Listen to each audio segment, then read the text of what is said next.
মা দেখ কি করবি, বিয়ে তো হয়ে গেছে, এভাবে সংসারটা চালা। স্বামীর জন্য যদি এগুলা করস তাহলে কোনো পাপ না। পরে আমি মানে বলতেছি, মা স্বামীর কি জন্য বলেন। স্বামীর জন্য কি করতে হবে? স্বামীর জন্য কি করতে হবে আপনাকে? কি করতে হবে স্বামীর জন্য?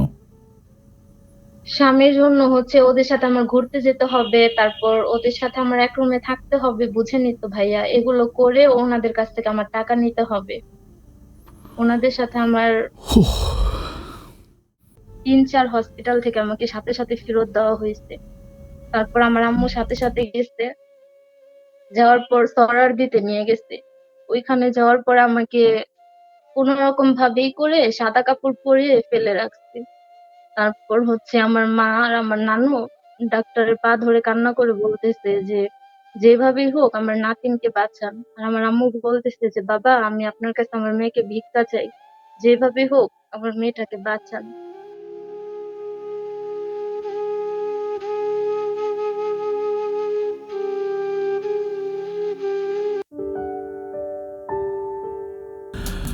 সম্মানিত বন্ধুগণ, আসসালামু আলাইকুম। দূর দূরান্তে দেশ অথবা দেশের বাইরে থেকে ঠিক এই মুহূর্তে যেখান থেকে আমাকে দেখছেন, আমি আপন আর যে আপন জীবনের গল্পের 147তম এপিসোডে আপনাকে বরাবরের মতো স্বাগতম জানাচ্ছি। কলিজার বন্ধুগণ, আজ আমি আপনাদেরকে শোনাবো চট্টগ্রামের মেয়ে পুতুলের জীবনের বাস্তব গল্প। এই পুতুলের জীবনের গল্পের প্রসঙ্গে ছোট্ট একটা কথা বলি। আমার জীবনের গল্প অনুষ্ঠানে মাঝে মাঝে আমি এমন সব গল্প পেয়ে যাই যেটা সিনেমা রূপকথাকেও হার মানিয়ে দেয়। প্রিয় বন্ধুগণ, পুতুলের জীবনের গল্পটা যখন আমি শুরু থেকে শেষ পর্যন্ত পড়েছিলাম, আমার আল্লাহ সাক্ষী, আমার শরীরের পশমগুলো দাঁড়িয়ে গেছে। আমি নিজেকে নিজে বিশ্বাস করাতে পারতেছিলাম না এটাও কি সম্ভব। আমার কলিজার বন্ধুগণ, হিংস্র প্রাণীগুলো শুধু জঙ্গলায় বসবাস করে না, আমাদের আশেপাশেও বসবাস করে। যদি আপনি পুতুলের জীবনের গল্পটা শোনেন তবে তা হারে হারে বুঝবেন। গল্প শেষে আমি পুতুলের মা সহ পুতুলের সাথে কথা বলবো। আশা করব সেই পর্যন্ত আপনারা সবাই আমার সাথেই থাকবেন। চলেন তাহলে সবাই মিলে শুনে আসি পুতুলের জীবনের বাস্তব গল্প। সম্মানিত দর্শক বন্ধুরা, আসসালামু আলাইকুম রহমতুল্লাহ অবরাকাতু। আমার নাম পুতুল আক্তার, আমার বাড়ি চট্টগ্রাম। প্রিয় বন্ধুগণ, আমার জীবনের গল্পটা শুরু করার শুরুতেই আমি আপনাদেরকে আমার পরিবারের ব্যাপারে জানিয়ে রাখি। আমার পরিবারে আমি আছি, আমার বাবা আছে, মা আছে, এছাড়া আছে আমার একটা বড় ভাইয়া। আমাদের পরিবারটা একটা উচ্চবিত্ত পরিবার, কেননা আমার বাবা আমাদের এলাকার অনেক বড় একজন গার্মেন্টস ব্যবসায়িক। আমাদের অনেকগুলো গার্মেন্টস প্রতিষ্ঠান আছে। এছাড়া আমার বাবার আরও টুকিটাকি অনেক ব্যবসা বাণিজ্য আছে, যার জন্য আমাদের এলাকার সবগুলো মানুষ আমার বাবাকে একটামে চিনে। ছোটোবেলা থেকে আমি কখনো অভাব দেখিনি। আমি অনেক আদর আর ভালোবাসা পেয়ে বড় হয়েছি। আমি যখন জন্মেছিলাম না, সবার মুখে শুনলাম যে আমি নাকি দেখতে অনেক বেশি সুন্দর ছিলাম। আমার চেহারা একেবারে পরীর মতো ছিল, আমার গালগুলো একেবারে টসটসা ছিল। অনেকেই বলে যে আমার আঙুলের নখগুলো নাকি কলমের নিপের মতো ছিল। এত বেশি সুন্দর আমি জন্মেছিলাম, আমাকে দেখার পরে আমাদের আত্মীয় স্বজন, পাড়া প্রতিবেশী সবাই পাগল হয়ে গেছে। রীতিমতো আমার মায়ের আত্মীয় স্বজন, আমার বাবার আত্মীয় স্বজন, তারা সবাই মিলে বলতেছে যে তারাই নাকি আমাকে বিয়ে করাবে। মানে আমার খালাম্মা বলতেছে আমার খালাম্মা নিয়ে যাবে, আমার পুপি বলতেছে পুপি নিয়ে যাবে, তারপর মামা বলতেছে যে মামা নিয়ে যাবে, মানে ওনাদের ছেলেদের জন্য। তো তারা খুব পাগল হয়ে গেছে কি আমাকে, মানে আমাকে কি নিয়ে যাবে। একে তো হচ্ছে আমার বাবা মোটামুটি অনেক ভালো একজন ব্যবসায়িক, আর তাছাড়া আমি দেখতে এত সুন্দর হয়েছি, মানে আমার বাবার কথা বাদে দিলাম, আমাকে দেখলে নর্মালি মানুষ পাগল হয়ে যাবে। এটা আমি আমার মায়ের মুখে শুনেছিলাম যে আমি এতটাই সুন্দর। তো যাই হোক, এভাবে হাঁটিয়ে হাঁটিয়ে পাপা করে আমি যখন সামনের দিকে যাই, আমি যখন ক্লাস 1-এ ভর্তি হই, ওখানে নার্সারি স্কুল থাকে, ওখানে ভর্তি হওয়ার পরে আমি যখন স্কুলে যাইতাম, আমি সবসময় খেয়াল করে দেখতাম যে আমাদের যিনি স্কুল মাস্টার ছিল, উনি সবসময় আমার গাল টেনে দিত। মানে উনি বলতো আমি যদি পড়া নাও পারতাম বা আমি যদি দুষ্টুমি করতাম, আমাকে কখনো বকা দিত না, আমাকে বলতো যে এটা পুতুল। আর আমার নামটাও ছিল পুতুল, যার জন্য আমাকে সবসময় স্যার কী করতো, স্যারের যে টেবিলে বসে না, ওই মানে চেয়ারে বসেন, টেবিলের উপর আমাকে বসায় রাখতো। অ্যান্ড সবাইকে বলতো যে দেখ দেখ এটা একটা পুতুল। আমি যখন কথা বলতাম তখন বলতো এই পুতুল কি কথা বলতে পারে নাকি, তুমি কথা বলো না। আমি বলি স্যার পুতুলও তো কথা বলতে পারে, আমাদের বাসায় যে একটা পুতুল আছে ওইটা তো কথা বলতে পারে। তো তারপর মানে ক্লাসে সবাই প্রচুর হাসাহাসি করে। এইভাবে আমার স্কুল জীবনটা সামনে দিয়ে কাটতে থাকে। একটা পর্যায়ে আমি যখন ক্লাস 2-তে পড়ি, ক্লাস 2-তে যখন পড়ি তখন আমি মোটামুটি একটু বড় হই। তো ক্লাস 2-তে পড়া অবস্থায় আমার মা তখন মানে সবাইয়ের কাছে বলতেছিল যে আমি যখন স্কুলে যাই আমার মা আমার কপালের ভিতরে হচ্ছে কালো একটা টিপ দিয়ে রাখে। আমি তখন মাকে বলি যে মা, সবাই কত সুন্দর করে সাজুগুজু করে স্কুলে যায়, আর তুমি আমার কপালে কালো টিপ দিয়ে রাখো কেন বলো তো? আমার মা বলে যাতে মানুষের নজর না পড়ে। আমি বলি কেন, মানুষের নজর পড়লে কি হয়? আমার মা বলে যে মানুষের নজর পড়লে মুখের ভিতরে ফোসকা উঠে যায়। এই ভয়ে মা যদি ঘরে নাও থাকতো, আমি নিজেই হচ্ছে গালের ভিতরে মানে কালি দিয়ে যাইতাম। স্কুলে যাওয়ার পরে যখন শিক্ষক আমাকে জিজ্ঞেস করতেছিল যে কী ব্যাপার, তুমি এরকম কালি মেখে আসছো কেন, আমি বললাম যে আমার মা বলছে নাকি মানুষের নজর পড়বে। তো এই জন্য আমাদের স্কুলের মানে সবগুলো মানুষ আমাকে নিয়ে খুব হাসাহাসি করে। অত্র এলাকার যতগুলো মানুষ আছে, স্কুল থেকে যখন আমি ফিরে আসি আমাকে রাস্তার মধ্যে দেখলে মানুষ কুলি নিয়ে নেয়, আমাকে এত পরিমাণ ভালোবাসে। এই ভালোবাসার কথা আমি কখনো ভুলতে পারবো না। যাই হোক, এইভাবে হাঁটি হাঁটি পাপা করে আমার দিনগুলো সামনের দিকে অতিবাহিত হচ্ছিল। একটা পর্যায়ে আমি তখন ক্লাস 2 এর যখন ফাইনাল পরীক্ষা দিব, তো সেদিন হচ্ছে শীতকাল ছিল। শীতকালে আমার মায়ের হচ্ছে আমার মায়ের একটা মানে ভালো অভ্যাস ছিল, সেটা হচ্ছে আমার মায়ের কাছে অনেক মানে সরিষার তেল ছিল। মা কী করতো, সরিষার তেল দিয়ে আমাকে আর হচ্ছে আমার ভাইয়াকে মানে একেবারে শীতের সকালবেলা খুব সুন্দর করে ম্যাসেজ করে দিত। তো ওই দিনও সকালবেলা মা কী করে মানে একটা লাইক হচ্ছে একটা কাচের বাটি আর হচ্ছে একটা মানে লাইক একটা কাচের বোতলের ভিতরে হচ্ছে কাচের বোতলের ভিতরে সরিষার তেল ছিল, আর বাটিটাও ছিল কাচের, ওইটাও এখানেই ছিল, মানে একসাথেই ছিল। তো আমাদের একটা বারান্দা ছিল, বারান্দার ভিতরে অনেক পাকা ছিল, তো মানে একদম পরিষ্কার স্বচ্ছ পাকা ছিল। তো এখানে আমি বসছি, আমার ভাইয়া বসছে। তো ভাইয়ের সাথে দুষ্টামি করতে করতে হঠাৎ করে আমি যখন দৌড় দেওয়ার পর এখানে একটা পিঁড়ি টাইপের ছিল, ওই পিঁড়ির ভিতরে হচটকে আমার মুখটা তখন একদম ওই মানে ইয়েটার উপরে লাইক ওই যে বাটিটা ছিল কাঁচের বাটির উপরে আমার মুখটা পড়ে। আমার মুখটা যখন বাটির উপরে পড়ে তখন কাচের বাটিটা একদম ভেঙে যায়। বাটিটা অনেক পাতলা ছিল, একদম ভেঙে যায়। ভেঙে মানে যত কাচের টুকরা আছে এগুলো আমার চোখের মধ্যে ঢুকে যায়, আমার গালের মধ্যে ঢুকে যায়, আমার মানে শরীরের প্রতিটা অঙ্গের ভিতরে কাচ ঢুকে যায়। আমি তখন মানে প্রচুর পরিমাণ চিল্লানোর শব্দ শুনে তখন মানে আমি কিন্তু আমার মাকে ভয় পাই। মা কিন্তু আমাকে মাঝে মাঝে মারেও বটে। তো যখন আমি চিল্লাই তখন মা দৌড়ে আসতেছে। মাকে দেখার পর আমি তখন আমার মুখে হাত দিয়ে আমি তখন দৌড়ে আমাদের খাটের নিচে গিয়ে ঢুকে যাই। তো মা আমাকে খুঁজতেছে, কী ব্যাপার, ও কোথায় গেল। তো খুঁজতে খুঁজতে একটা পর্যায়ে মা রক্ত দেখতে পায়। মা যখন রক্ত দেখতে পায় তখন মা কিন্তু মানে প্রচণ্ড রকম চিল্লাচিল্লি করার পর আমরা যে বাড়িতে থাকতাম ওই বাড়িটা আমাদেরই বাড়ি ছিল। তো আমাদের ভাড়াটিয়া ছিল, ভাড়াটিয়ারা দৌড়ে আসার পরে সবাই হচ্ছে রক্তের রেগ ধরে ধরে আমাকে ওই মানে চোখের তলা থেকে বের করে, খাটের তলা থেকে বের করে। তো বের করার পরে দেখতেছে আমার পুরো মুখে রক্ত, আমার বুকের ভিতরে রক্ত, আমার পুরো শরীরে রক্ত। এটা দেখার পরে আমার মা তখন একরকম অজ্ঞান হয়ে যায়। তো আমাদের যারা ভাড়াটিয়া ছিল তারা আমাকে মানে কোনো মতে মানে আমাকে খুব কষ্ট করে হসপিটালে নিয়ে যায়। হসপিটালে নিয়ে যাওয়ার পরে তো ডাক্তার আমাকে অপারেশন করায় না। আমার অবস্থা এতটা খারাপ হয়ে গেছিলো যে আমার একটা গাল পুরো কেটে গেছে, মানে একদম মুখ থেকে গালটা সম্পূর্ণ কেটে গেছে এবং চোখটা সম্পূর্ণ নষ্ট হয়ে গেছে। মানে আমার মুখের ভিতরে মনে হয় প্রতিটা জায়গার ভিতরে কাচ ঢুকে গেছে। ডাক্তার আমাকে দেখার পর ভীষণ ভয়ও পেয়ে যায়। এরপর আমাকে নিয়ে অপারেশন করায়, অ্যান্ড অপারেশন করানোর পরে ডাক্তার আমার মাকে বলে যে আমার নাকি একটা চোখ সম্পূর্ণ নষ্ট হয়ে গেছে। ডাক্তার বলে যে আমি কখনোই আর এই চোখে দেখতে পারবো না। তারপরে আমি প্রায় 3 মাসের মতো হসপিটালে থাকি, 3 মাস হসপিটালে ভর্তি থাকি। অ্যান্ড ডাক্তার অনেক চেষ্টা করে যে আমার চোখটাকে বাঁচানোর জন্য, কিন্তু সমস্যা হচ্ছে মানে কাঁচটা ভেঙে একদম আমার চোখের ভিতরে ঢুকে যায়, একদম মানে চোখটা বেরিয়ে যায়। তো যার জন্য আসলে ওইটা যতই ডাক্তার চেষ্টা করে মানে ডাক্তার কোনো কিছু করতে পারে না। তো এরপরে এভাবে আমি 3 মাসের মতো হসপিটালে থাকার পর আমি তখন বাড়িতে আসি। বাড়িতে আসার পরে আমি তখন আর এমন হয়ে যায় যে আমি কারোর সামনে যেতে পারি না, মানে এক চোখে দেখি আরেক চোখে অতটা দেখি না। তো যার জন্য আমি সবসময় একটু মানে আমাকে কেমন যেন একটু মানে কানি টাইপের হয়ে যায়। আগে আমাদের এলাকার সবগুলো মানুষ আমাকে পুতুল বলে ডাকতো, আর এখন আমাদের এলাকার মানুষগুলো আমাকে কানি বলে ডাকে। আমাকে যখন কানি বলে ডাকে আমার কাছে তখন খুব খারাপ লাগে। আমি মাঝে মাঝে আয়নার সামনে গিয়ে দেখি যে আমার ডান গালটা একেবারে মানে র্যাকেট হয়ে গেছে, এমনভাবে দেখলে যেন মনে হবে ভাগে ধরলে মানে ভাগে যেরকম থাবা মারলে মানুষের চেহারা যেরকম হয় না, ঠিক এরকম হয়ে গেছে। নাকের অনেকটা অংশ মানে অনেকটা মাংস কেটে গেছে। আমার চেহারাটা এতটা বিশ্রী হয়ে গেছে, নর্মালি কোনো মানুষ আমাকে দেখলে ভয় পাবে। আমি তো তখন ছোট মানুষ, এত কিছু বুঝি না। একটু একটু করে আমি তখন বড় হই। আমি খুব খেয়াল করে দেখি আমি যে স্কুলে গেলে আমার স্কুলের শিক্ষকগুলো আমাকে টেবিলের উপরে বসাই দিত, অথচ সেই শিক্ষকগুলো এখন আমার সাথে ঠিকমতো কথাই বলে না, আমার পাশে কেউ বসতে চায় না। আমি যখন স্কুলে গিয়ে বসি আগে সবাই আমার পাশে বসার জন্য চিল্লাচিল্লি করতো, আর এখন আমার পাশে কেউ বসে না। আমার তখন এত খারাপ লাগে, একটা পর্যায়ে আমি স্কুলে যাওয়া বন্ধ করে দিই। আমি যখন স্কুলে যাওয়া বন্ধ করে দিই তখন আমার মা আমাকে বোঝায় যে স্কুলে যাওয়া বন্ধ করে দিলে সবাই তোকে আরও বোকা বলবে, আরও পচা বলবে, তুই স্কুলে যা। তো এরপরে আমি আবার স্কুলে যেতে শুরু করি, কিন্তু স্কুলে গেলে ওই একটাই সমস্যা, আমার সাথে কেউ কথা বলে না। মানে অনেকে হয় না যে মাঠের মধ্যে খেলে বাচ্চারা, আমি যদি খেলতে যাই তাহলে সবাই খেলা বন্ধ করে দেয়। তো আমার এত খারাপ লাগে। তাও তো মা বলেছিল যে পড়াশোনা না করলে সবাই নাকি পচা বলবে, সবাই যাতে পচা না বলতে পারে এই জন্য আমি পড়াশোনা করি। যেতে যেতে একটা পর্যায়ে আমি প্রাইমারি স্কুলের গণ্ডি পার করে আমি হাই স্কুলে ভর্তি হই। হাই স্কুলে ভর্তি হওয়ার পরেও আমার ওই একটাই সমস্যা, আমি কিন্তু হাই স্কুলে ভর্তি হই আমাদের স্কুল থেকে অনেক দূরের একটা স্কুলে ভর্তি হই। কারণ আমি চিন্তা করি আমাদের স্কুলের আশেপাশে ভর্তি হইলে তো আমার ক্লাসমেটগুলোই ভর্তি হবে, আমি নতুন কার সাথে ভর্তি হব তাহলেই হচ্ছে মানে কেউ আমাকে ইয়ে করতে পারবে না, মানে চিনতে পারবে না। তো আমি এখানে কিন্তু আরেকটা কাজ করি, এটা বলতে ভুলে গেছিলাম। আমি কিন্তু আমার মা কিন্তু আমাকে একটা অপারেশন করায়। আমার প্রায় ওই অ্যাক্সিডেন্ট হওয়ার 1 বছর পর একটা অপারেশন করা, ওই অপারেশনে আমার চোখের ভিতরে একটা পাথরের চোখ লাগিয়ে দেওয়া হয়। মানে এটা সম্পূর্ণ পাথরের চোখ, নর্মালি দেখলে আসলে বোঝা যায় না যে চোখটা আসলে পাথরের। এটা যদি কেউ আমাকে দূর থেকে দেখে কখনো বুঝতে পারবে না, আমি যদি যতক্ষণ না বলি। দূরের চোখ একই রকম। তো আমি তখন দূরের একটা স্কুলে ভর্তি হই যাতে কেউ আমাকে চিনতে না পারে। ওই দূরের স্কুলে আমি যখন ক্লাস 8-এ পড়ি, ক্লাস 8-এ পড়া অবস্থায় তখন আমার আরেকটা বান্ধবী কীভাবে জানি ও খবর, মানে ও তো আসলে আমি যে স্কুলে পড়ি এটার ঠিকানা আমি কাউকে দিতাম না, এটা আমাদের বাসা থেকে অনেক দূরে ছিল।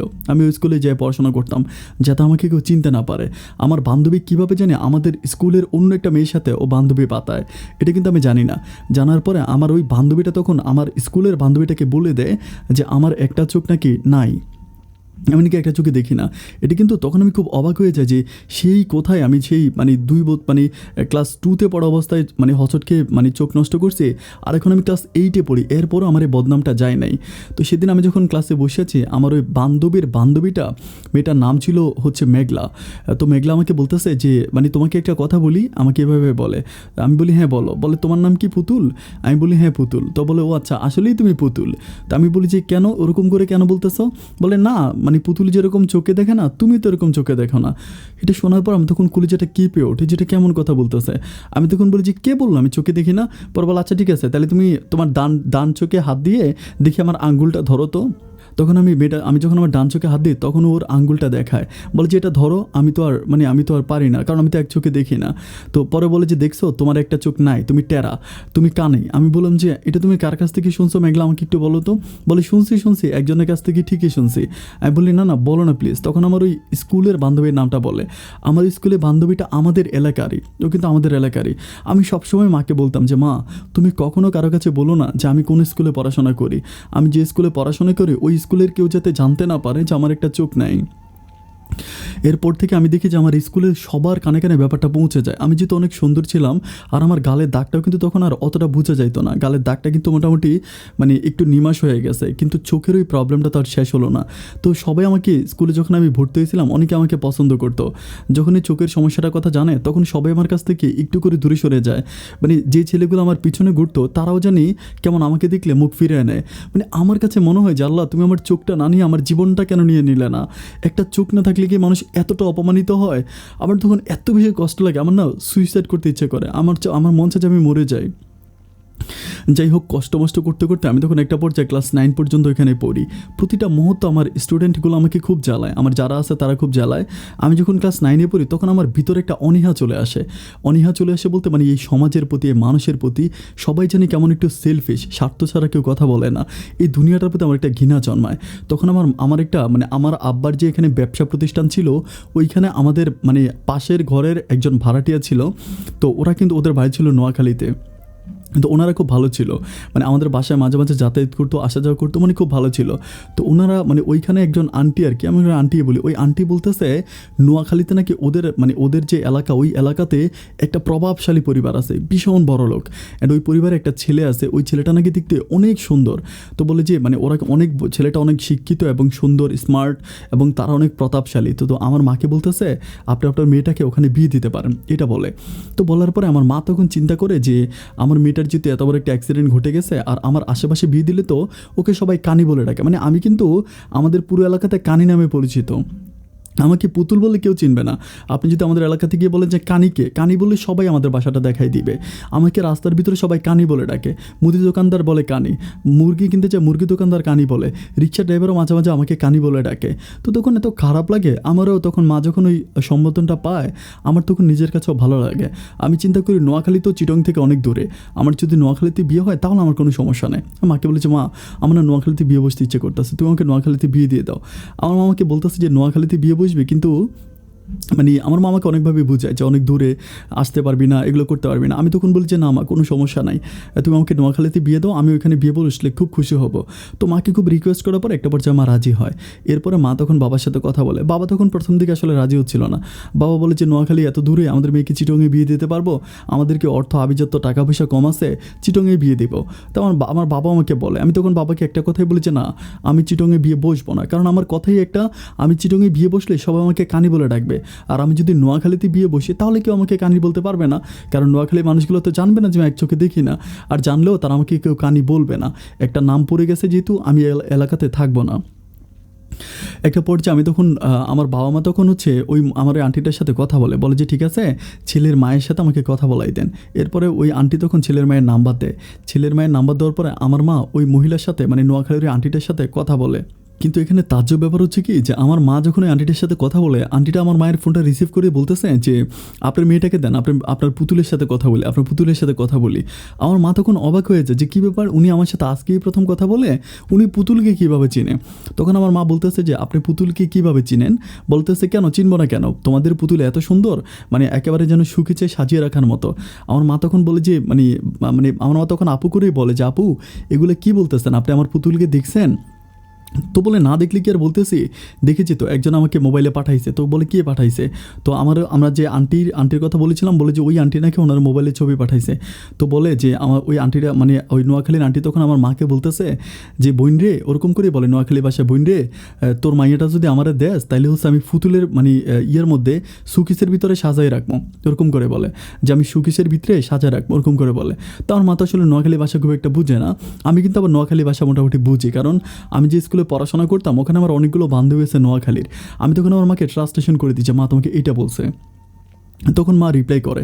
তো উনি যখন একটু গ্রামের ভাষায় কথা বলে, তখন আমার মা তখন ওই যে ইয়ের সাথে কথা বলে, লাইক হচ্ছে ওই আমার ওই আন্টির সাথে কথা বলে, চট্টগ্রামের আন্টির সাথে বলে যে মানে উনি তো গ্রামের ভাষায় কথা বলে, আপনারা বললেন যে ওনারা অনেক শিক্ষিত অনেক।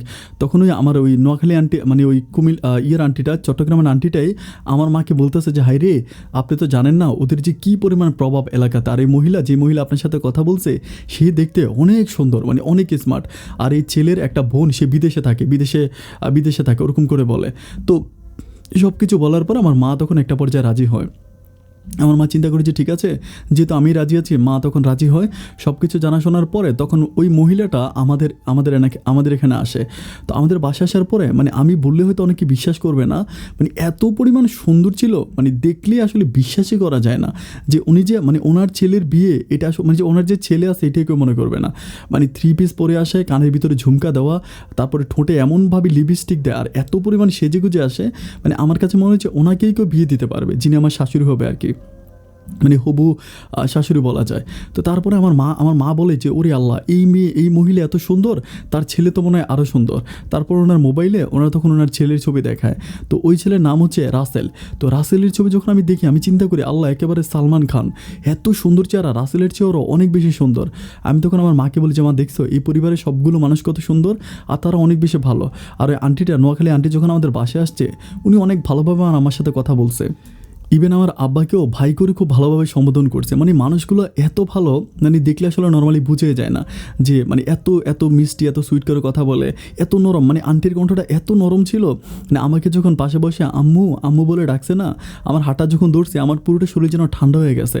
মানে আমাকে এত সুন্দর করে আমার গালে হাত বলে দিছে, আমার তখন অনেকে এত ভালো লাগছে, আমি তখন মানে ভুলই বুঝাতে পারবো না। সন্ধ্যা পর্যন্ত উনি আমাদের বাসায় থাকার পরে তখন আমার আব্বা কিন্তু ওনাকে নিয়ে একটু বের হয়, আমাদের যে ব্যবসা প্রতিষ্ঠানগুলো আছে এগুলো দেখায়, গার্মেন্টস আছে, তারপরে হচ্ছে আমাদের পেপারস মিল আছে, এগুলো দেখায়।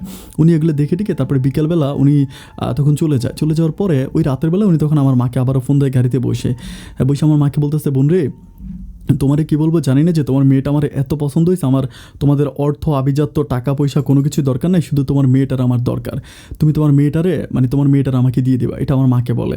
আমার মা তখন বলেছে ঠিক আছে, আপনি তো দেখেই গেলেন, আমরাও বা তখন ওই আন্টিটা তখন বলতেছে, নোয়াখালী আন্টি বলতেছে যে ঠিক আছে, একটা কাজ করেন, আপনারাও একদিন নোয়াখালীতে আসেন, আইসা আমাদের ঘর বাড়ি দেখে যান বা আমরা কেমন হবো। তো তখন আমার মা বলতেছে না বোন রে, আমার ওই মানে আপনাদের ধন সম্পদ, আপনাদের ঘর বাড়ি এগুলো দেখার দরকার নেই, আমার কথা একটা, আমার মেয়ে যদি ভালো থাকে আমরা ভালো আছি। আর আমাদের তো আল্লাহ কম দেয় না, আমাদের তো টাকা পয়সা কোনো কিছুই কম নাই, আর আমার একটা মাত্র ছেলে, আমার ধন সম্পদ খাবে কে? আমার মেয়ে যদি আপনার ঘরে গিয়ে ভালো থাকে, আমি তাতে আল্লাহর দরবারে খুশি, আমার ওই আপনার ধন জন এগুলো দেখার দরকার নাই। তো এভাবে কথা বলার পর উনি তখন চলে যায়। চলে গিয়ে উনি তখন ওনার হাজব্যান্ড মানে ওনার হচ্ছে মানে ছেলেকে আমার মাকে ফোন করায়। তো ওনার ছেলে মানে রাসেল আর কি, রাসেল আমার মাকে ফোন করে এমনভাবে কথা বলে, মানে নর্মালি যদি কোনো মানুষ শোনে না মানে চিন্তা করবে যে হায় আল্লাহ, মানে এত মনে হয় কি আমার আম্মার সাথে জনম জনমের পরিচয়, এত ভালো মানে এত ভালো করে কথা বলে। তো কথা বলতে বলতে আমার মা তখন মানে ওই ছেলের প্রেমে পড়ে যায় একরকম। আমার মা বলে যে আল্লাহ, এত সুন্দর একটা ছেলে, এত মিষ্টি করে কথা বলে, এমন ছেলে লাখের মধ্যে একটাও পাওয়া যায় না, মানে এত কিউট একটা ছেলে। আমার মা তখন একরকম মানে ছেলের জন্য কান্নাকাটি শুরু করে। আমার আব্বার কাছে বলে আমার মা একটু এরকমই, মানে আমার মায়ের সাথে কেউ যদি একটু ভালো করে কথা বলে আমার মা একদম কলেজে কেটে খাওয়াই দেয়। আমার মা তখন আমার বাবাকে বলে যে প্লিজ মানে এই ছেলেটার কাছে আমি হচ্ছে আমার মেয়েকে বিয়ে দিব, আমার পুতুলকে আমি ওখানে বিয়ে দেবো, তুমি মানা করতে পারবা না। মানে আমার আব্বাকে এমনভাবে ধরে, আব্বা তখন মানে একটু নিরুপায় হয়ে বলে আচ্ছা ঠিক আছে। একটা পর্যায়ে আবার রাজি হয়। রাজি হওয়ার পরে তখন আব্বা বলে ঠিক আছে, তাহলে আমার কিন্তু সামনে পরীক্ষা ছিল। তো আমার আব্বা বলতেছে যে পরীক্ষা শেষ হোক, পরীক্ষা শেষ হলে তারপরে আমরা নোয়াখালীতে ওদেরকে নোয়াখালী থেকে আমরা নোয়াখালীতে যাব, তারপরে কথাবার্তা বলে এটা একটা ব্যবস্থা করব। এটা আমার আব্বা আমার মাকে বলে সান্ত্বনা দেয়। তো যাই হোক, এভাবে যেতে যেতে একটা পর্যায়ে আমার পরীক্ষা শেষ হয়। আমার পরীক্ষা যখন শেষ হয় তখন আমার একটা বান্ধবী থাকে। আমার ওই বান্ধবীর বাড়ি হচ্ছে কুমিল্লাতে। আমার এই বান্ধবীটা খুবই ক্লোজ বান্ধবী। তো আমার এই বান্ধবীটা আমাকে সবসময় বলে যে কুমিল্লাতে যাওয়ার জন্য। ও আমাকে মাঝে মাঝে ওর ফোনের ভিতরে ওদের ওই কুমিল্লা কোটবাড়ি আছে, তারপর শালবন বিহার আছে, দেন হচ্ছে আরও হচ্ছে চণ্ডী মন্দির আছে, তারপরে হচ্ছে বরপুকুর আছে, রাজবাড়ি আছে, মানে অনেক কিছু আছে, বা বিশেষ করে রানীকুটির আছে। তো ও আমাকে সবসময় মোবাইলে যখন এই ভিডিওগুলো দেখাতো না, আমার এত ভালো লাগতো। তো পরীক্ষা যখন শেষ হয় তখন আমি আমার আব্বা আম্মাকে বলি যে চলো না আমরা একটু কুমিল্লাতে ঘুরতে যাই। তো আব্বা আম্মাকে বলার পর আব্বা আম্মা বলতেছে যে কুমিল্লাতে যাব। তো আমি খুব রিকোয়েস্ট করি যে আমার বান্ধবী তো অনেক ভালো, আমরা ওদের বাসায় থাকতে পারবো, ও আমাদেরকে নিয়ে যাবে। তখন আমার এই বান্ধবী কিন্তু কুমিল্লাতেই ছিল, পরীক্ষা শেষ হয়েছে ও কুমিল্লাতে চলে গেছে। তো যথারীতি আব্বা আমি ওই বান্ধবীর নাম্বারটা আমার মাকে দিই। আমার মা তখন তাকে ফোন করে। ফোন করার পরে তো আমার বান্ধবী তখন মহা খুশি, বলতেছে আন্টি প্লিজ আপনারা যদি আসেন আমরা খুব খুশি হব, আর আমি পুতুলকে অনেক ভালোবাসি, পুতুল আমার একদম বোনের মতো, মানে আপনি তো আমার মা, আমার মাকে মা বলে ডাকে। এমনভাবেও আমার মার সাথে কথা বলে, আমার মা তো ওই বরাবর মতো বলেই রাখলাম যে একটু ভালো করে কথা বললে আমার মা একদম হচ্ছে নরম হয়ে যায়। তো তখন আমার মা বলতেছে আচ্ছা ঠিক আছে যাবো। তো এরপরে প্রায় 2 থেকে 3 দিন পরে আমরা তখন কুমিল্লাতে যাই। আমার বান্ধবী যেমনটি বলেছিল যে কুমিল্লা দেখতে অত সুন্দর, আমি মোবাইলের ডিসপ্লের মাঝে যে কুমিল্লাকে দেখেছিলাম, বাস্তবে কুমিল্লাকে দেখে আমি অবাক হয়ে গেলাম। মোবাইলের ডিসপ্লের চেয়েও কুমিল্লাটা আরও বেশি সুন্দর। আমার কাছে মনে হয় যে বাংলাদেশের ভিতরে বেস্ট কোনো সুন্দর জায়গা থাকলে আমার কাছে মনে হয় যে কুমিল্লাটাই হবে। কারণ কুমিল্লা এত সুন্দর ছিল, এত সুন্দর, মানে একেবারে বন জঙ্গলে ঘেরা একটা শহর। আমি তখন আর কুমিল্লা থেকে আসতেছি না, আমি একরকম কুমিল্লার প্রেমে পড়েছি। আমি আমার মাকে বলতেছি মা, আমার বিয়ে যদি নোয়াখালীতে না হয়ে কুমিল্লাতে হইতো তাহলে কত ভালো হইতো। আমি যদি জানতাম যে কুমিল্লা এত বেশি সুন্দর, আমি না কুমিল্লাতেই বিয়ে বসতাম। আমার মাকে এই কথাগুলো বলি, বলার পর মা খুব হাসে। আমার বান্ধবী তখন বলে যে তুই মন খারাপ করিস না, নোয়াখালী আর কুমিল্লার ডিস্টেন্স কিন্তু অনেক বেশি না। ওই যে ওইদিকে নোয়াখালী, মানে আমাকে আঙ্গুল দিয়ে দেখায়, ওইটা নোয়াখালী এটা কুমিল্লা, তোর যদি নোয়াখালীতে বিয়ে হয় তুই যে কোনো সময় কুমিল্লাতে আসতে পারবি, আমার ওই বান্ধবীটা আমাকে বলে। আমি তখন প্রচণ্ড রকম হাসাহাসি করি। আর আমার বান্ধবীটাও কিন্তু খুব ভালো ছিল, ওর মন মানসিকতা অনেক ভালো। আরও কথা বললে ও কিন্তু অনেক লক্ষ্মী একটা বান্ধবী। আমার যতগুলো বান্ধবী আছে তার মাঝে ও কিন্তু বেস্ট ছিল। তো যাই হোক, এরপরে কথা বলতে বলতে আমরা তখন ওখানে 2 দিনের মতো থাকি। 2 দিন থাকার পর তখন ওই ছেলের মা বারবার আমার মা আমাকে ফোন দেয়, সকাল বিকাল সারাক্ষণ ফোন দেয়, আপা কী করেন, খেয়েছেন কিনা, ভালো আছেন কিনা, আপনার স্বামী ভালো আছে কিনা, আমাদের পুতুল কেমন আছে, পুতুলের শরীর ভালো কিনা, আমাকে প্রচণ্ড রকম ফোন করে কথাবার্তা বলে। তো একটা পর্যায়ে আমার মা তো একটু নরম মনে, আমার মা বলে যে আমরা কিন্তু কুমিল্লাতে আসছি, আমরা কুমিল্লাতে বেড়াইতে আসছি। আমার আব্বা কিন্তু না করছে বলার জন্য, এরপর আমার আম্মা বলে দেয়। এখন আমার আম্মা যখন বলে তখন উনি বলতেছে আপনারা কুমিল্লাতে আসছেন, নোয়াখালীতে আসবেন না, আপনারা নোয়াখালীতে আসবেন, আপনারা আমাদেরকে দেখবেন না। আমার মা তখন বলতেছে না রে বোন, আজকে আমরা যাবো না, কারণ হচ্ছে আমার যে মেয়েটার বিয়ে, তো আমার যে মেয়ে পুতুল, আমরা তো পুতুলকে নিয়ে আসছি, এখন পুতুলকে তোমাদের বাড়িতে বিয়ে দিব, বিয়ের আগে পুতুলকে আমি এ বাড়িতে কীভাবে নিয়ে যাব। তো তখন উনি বলতেছে যে আরে আল্লাহ, এটা কেমন কথা বলতেছেন, পুতুল তো আমাদেরই মেয়ে, আর পুতুল আপনার মেয়ে, পুতুল তো শুধু আপনার মেয়ে না, পুতুল আমারও মেয়ে, পুতুল আমার বাড়িতে আসবে, তাতে কী হয়েছে, আপনি পুতুলকে নিয়ে আসেন। আমার মা তখন বলতেছে না এটা ভালো দেখে না।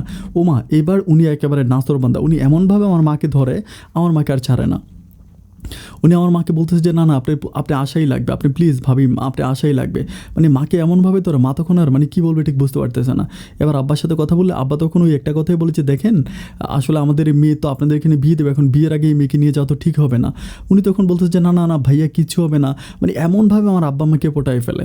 তো ফোটায় ফেলার পরে উনি তখন বলে যে আপনি যদি না আসেন, আপনারা কবে চিটংয়ে যাবেন আমাকে ডেটটা বলেন, ওই ডেটে আমি ফেনীতে গিয়ে দাঁড়ায় থাকবো, আমি আপনাদেরকে যাইতে দিব না। অনেক ভালোবাসা দেখায় আর কি, অনেক ভালোবাসা দেখে দেখায় কথা বলে। তো একটা পর্যায়ে তখন আমার আব্বা আম্মা রাজি হয়। আমার আব্বা আম্মা তখন বলতেছে যে আচ্ছা ঠিক আছে, কোনো সমস্যা নেই, আমরা হচ্ছে মানে ঠিক আছে ওই আমরা নোয়াখালী হয়ে যাব, এটা বলে। এটা বলার পর তখন ওই আন্টিটা খুবই খুশি হয়। উনি বলে আলহামদুলিল্লাহ, আমার মনের আশাটা পূরণ হয়েছে। আমি মন থেকে চাচ্ছিলাম যে আপনারা অন্তত আমাদের বাড়িতে একটাবার ঘুরে যান, আপনি মেয়েটাকে কোথায় বিয়ে দিচ্ছেন এটা দেখবেন না, এটা আমার আব্বাকে বলে। তো আমার আব্বা বরাবর মতো বলে যে আসলে বোন, আপনার ওই ঘর বাড়ি মানে আপনার ওই জায়গায় সম্পত্তি ওগুলো দেখার কোনো ইচ্ছা আমার নাই, আমার মেয়েটাকে বিয়ে দেবো, আমার মেয়েটা ভালো থাকলে আমি ভালো থাকবো, এটা বলে। তো ওই দিন এই পর্যন্ত কিন্তু মানে ওনাকে কিন্তু ওভাবে ডিটেলসে বলা হয় নাই যে আমি একটা চোখে একটু কম দেখি, এটা কিন্তু বলা হয় নাই।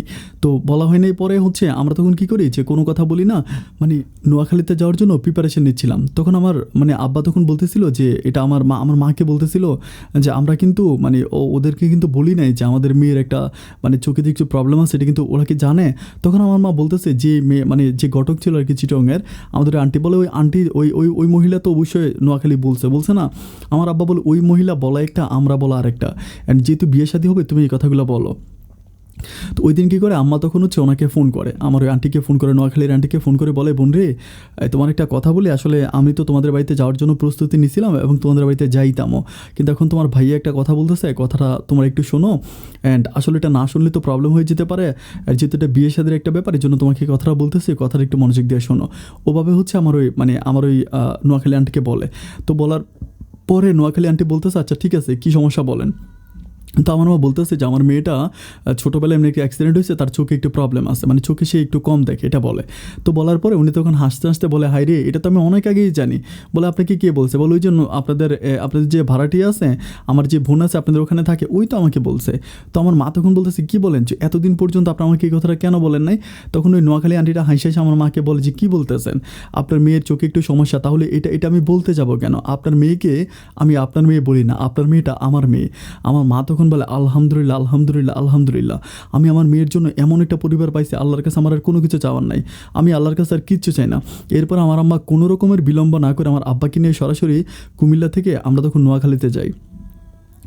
নোয়াখালীতে যাওয়ার পরে তো আলহামদুলিল্লাহ ওরা আমাদের জন্য মানে প্রচুর পরিমাণ মানে রান্না বান্না তারপর থেকে শুরু করে এত পরিমাণ আদর আপ্যায়ন বলাবিহীন।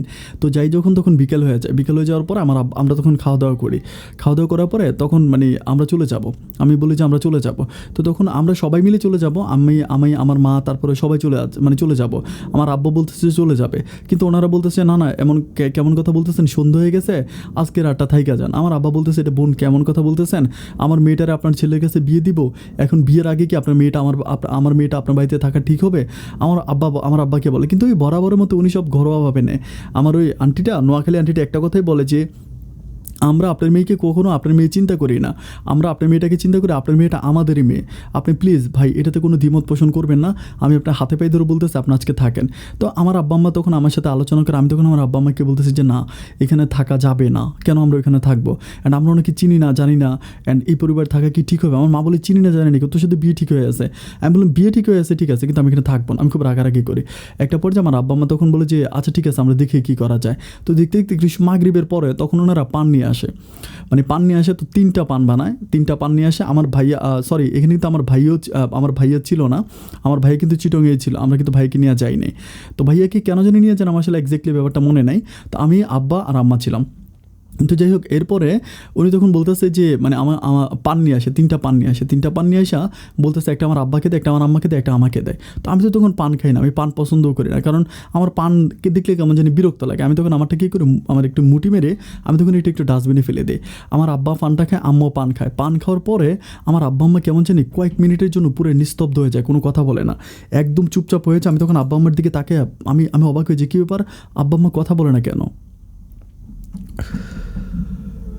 একেবারে নীরব হয়ে যায়। আমি তখন বলি যে মানে 2-3 মিনিটের মতো। তখন আমার আব্বা মানে কেমন জানি আমার দিকে একটু তাকায়। আমি তখন বলেছি আব্বা কোনো সমস্যা কী হয়েছে আমাকে বলো।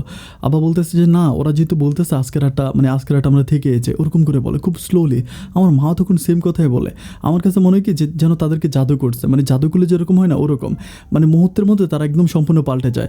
আমি যখন একটু রাগারাগি করি যে না থাকবো না, আমার আব্বা তখন আমাকে খুব জোরে একটা ধমক দেয়, বেশি পাইজলামি করবি না, যেটা বলছি এটা কর, তুই অতিরিক্ত বুঝিস না। এরপর যথারীতি আমার আব্বা আমাকে ওখানে নিয়ে থাকে। তো থাকার পরে আমি তখন চিন্তা করি যে আল্লাহ এটা কেমন কথা হয়ে গেল, রাতের বেলায় ঘুমাই। তো খাওয়া দাওয়া করে যখন আমার আব্বা এক রুমে ঘুমায়, আমি এক রুমে ঘুমাই, আমার মা আর আমি একটা রুমে ঘুমাই। তো ঘুমানোর সময় তখন হঠাৎ করে আমার মা মাথার ভিতরে কি জানি খোঁচা লাগছে, মানে খোঁচা লাগতেছে। আমার মা আমাকে বলে যে পুতুল দেখ তো মানে দেখ তো মা, এই মানে বালিশের মধ্যে কি আমার খোঁচা লাগে কেন? তখন আমি বালিশটা যখন হাতে নিয়ে দেখতে পাই যে বালিশের ভিতরে 2টা তাবিজ। আমি দেখতে পাই যে 2টা তাবিজ বালিশের ভিতরে। আমি তখন বলি যে মা এখানে তাবিজ কেন? পরে বলে যে তা তো জানি না, আচ্ছা ওনাকে ডাক দাও। পরে ওনাকে ডাক দিয়ে, মানে ওই নোয়াখালী আন্টিটাকে ডাক দেয়। আমি আন্টি বলে আন্টি একটু এদিকে আসেন। তো উনি আসে। আসার পর আমি বলি যে আপনাদের বালিশের ভিতরে তাবিজ। তো উনি বলতেছে যে বোনরে আমার তো ওই রাতের বেলায় প্রচণ্ড মাথা ব্যথা হয়, এই জন্য আমরা ওই তাবিজটা এখানে রাখছি, মানে তাবিজটা এখানে ঢুকে রাখছি, এটা বলে। তো বলার পরে আমি তখন, আমার মা তখন বলতেছে আচ্ছা ঠিক আছে আপনি বালিশটা পাল্টায় দেন। তো উনি তখন বলতেছে না না না কোনো সমস্যা নেই, আপনি বালিশে ঘুমান, কিচ্ছু হবে না, এটা আমার জন্য মানে তাবিজটা রাখার কেমন যে মাথা ব্যথা, আপনার কিচ্ছু হবে না, আপনি ঘুমান। তো তখন আমার মা ওই বালিশে ঘুমায়, আমার আব্বাও ঘুমায়। ঘুমানোর পরে সকাল হয়। তো সকালবেলা হওয়ার পরে আমি দেখতে পাচ্ছি আমার আব্বা আম্মা কেন জানি কেমন করে জানি তাদের সাথে এতটা মিশে গেল, মানে আমার আব্বা আম্মা মানে আর মানে চিটংয়ের কোনো কথাই বলে না। ওরা নাস্তা করে, নাস্তা করানোর পরে আমি যখন নাস্তা করে ঘর থেকে বের হওয়ার পর ওদের মানে ঘরের সামনে হচ্ছে একটা গাছ আছে। ওই গাছের ভিতরে আমি দেখতে পাই যে মানে 2টা তাবিজ বাঁধা, মানে গাছের ভিতরে। আমি তখন মানে অবাক হয়েছি, কী ব্যাপার, সব জায়গায় তাবিজ কেন? গাছের মধ্যে তাবিজ দেখি। পরে আমি চিন্তা করতেছি আল্লাহ ওদের এই বাড়িটা এরকম কেন? আমি আমার মাকে ডাকি, মাকে বলি যে মা দেখো এখানেও 2টা তাবিজ। আমার মা তখন আমাকে বলতেছে দূর বাদ দে, এত কথা বলিস না, ওদের গায়ে তাবিজ, আমাদের কী হয়েছে? আমি তখন বলি যে মা আমার খুব ভয় লাগতেছে, আমি আসলে যে তাবিজ তোমার জিন ভূত এগুলোকে খুব ভয় পাই। আমি তখন বলি যে মামা আমার খুব ভয় লাগতেছে, আমি এই বাড়িতে থাকবো না, আমি চলে যাব। আমি তখন একরকম কান্নাকাটি করি। কান্নাকাটি করার পর আমার আব্বা আম্মা তখন আমার মুখের দিকে থাকে, তারা যে মানে চলে যাওয়ার জন্য রওনা দেয়। তখন ঘড়ির সময় প্রায় দুপুর 12টার কাছাকাছি আমরা তখন রওনা দিই।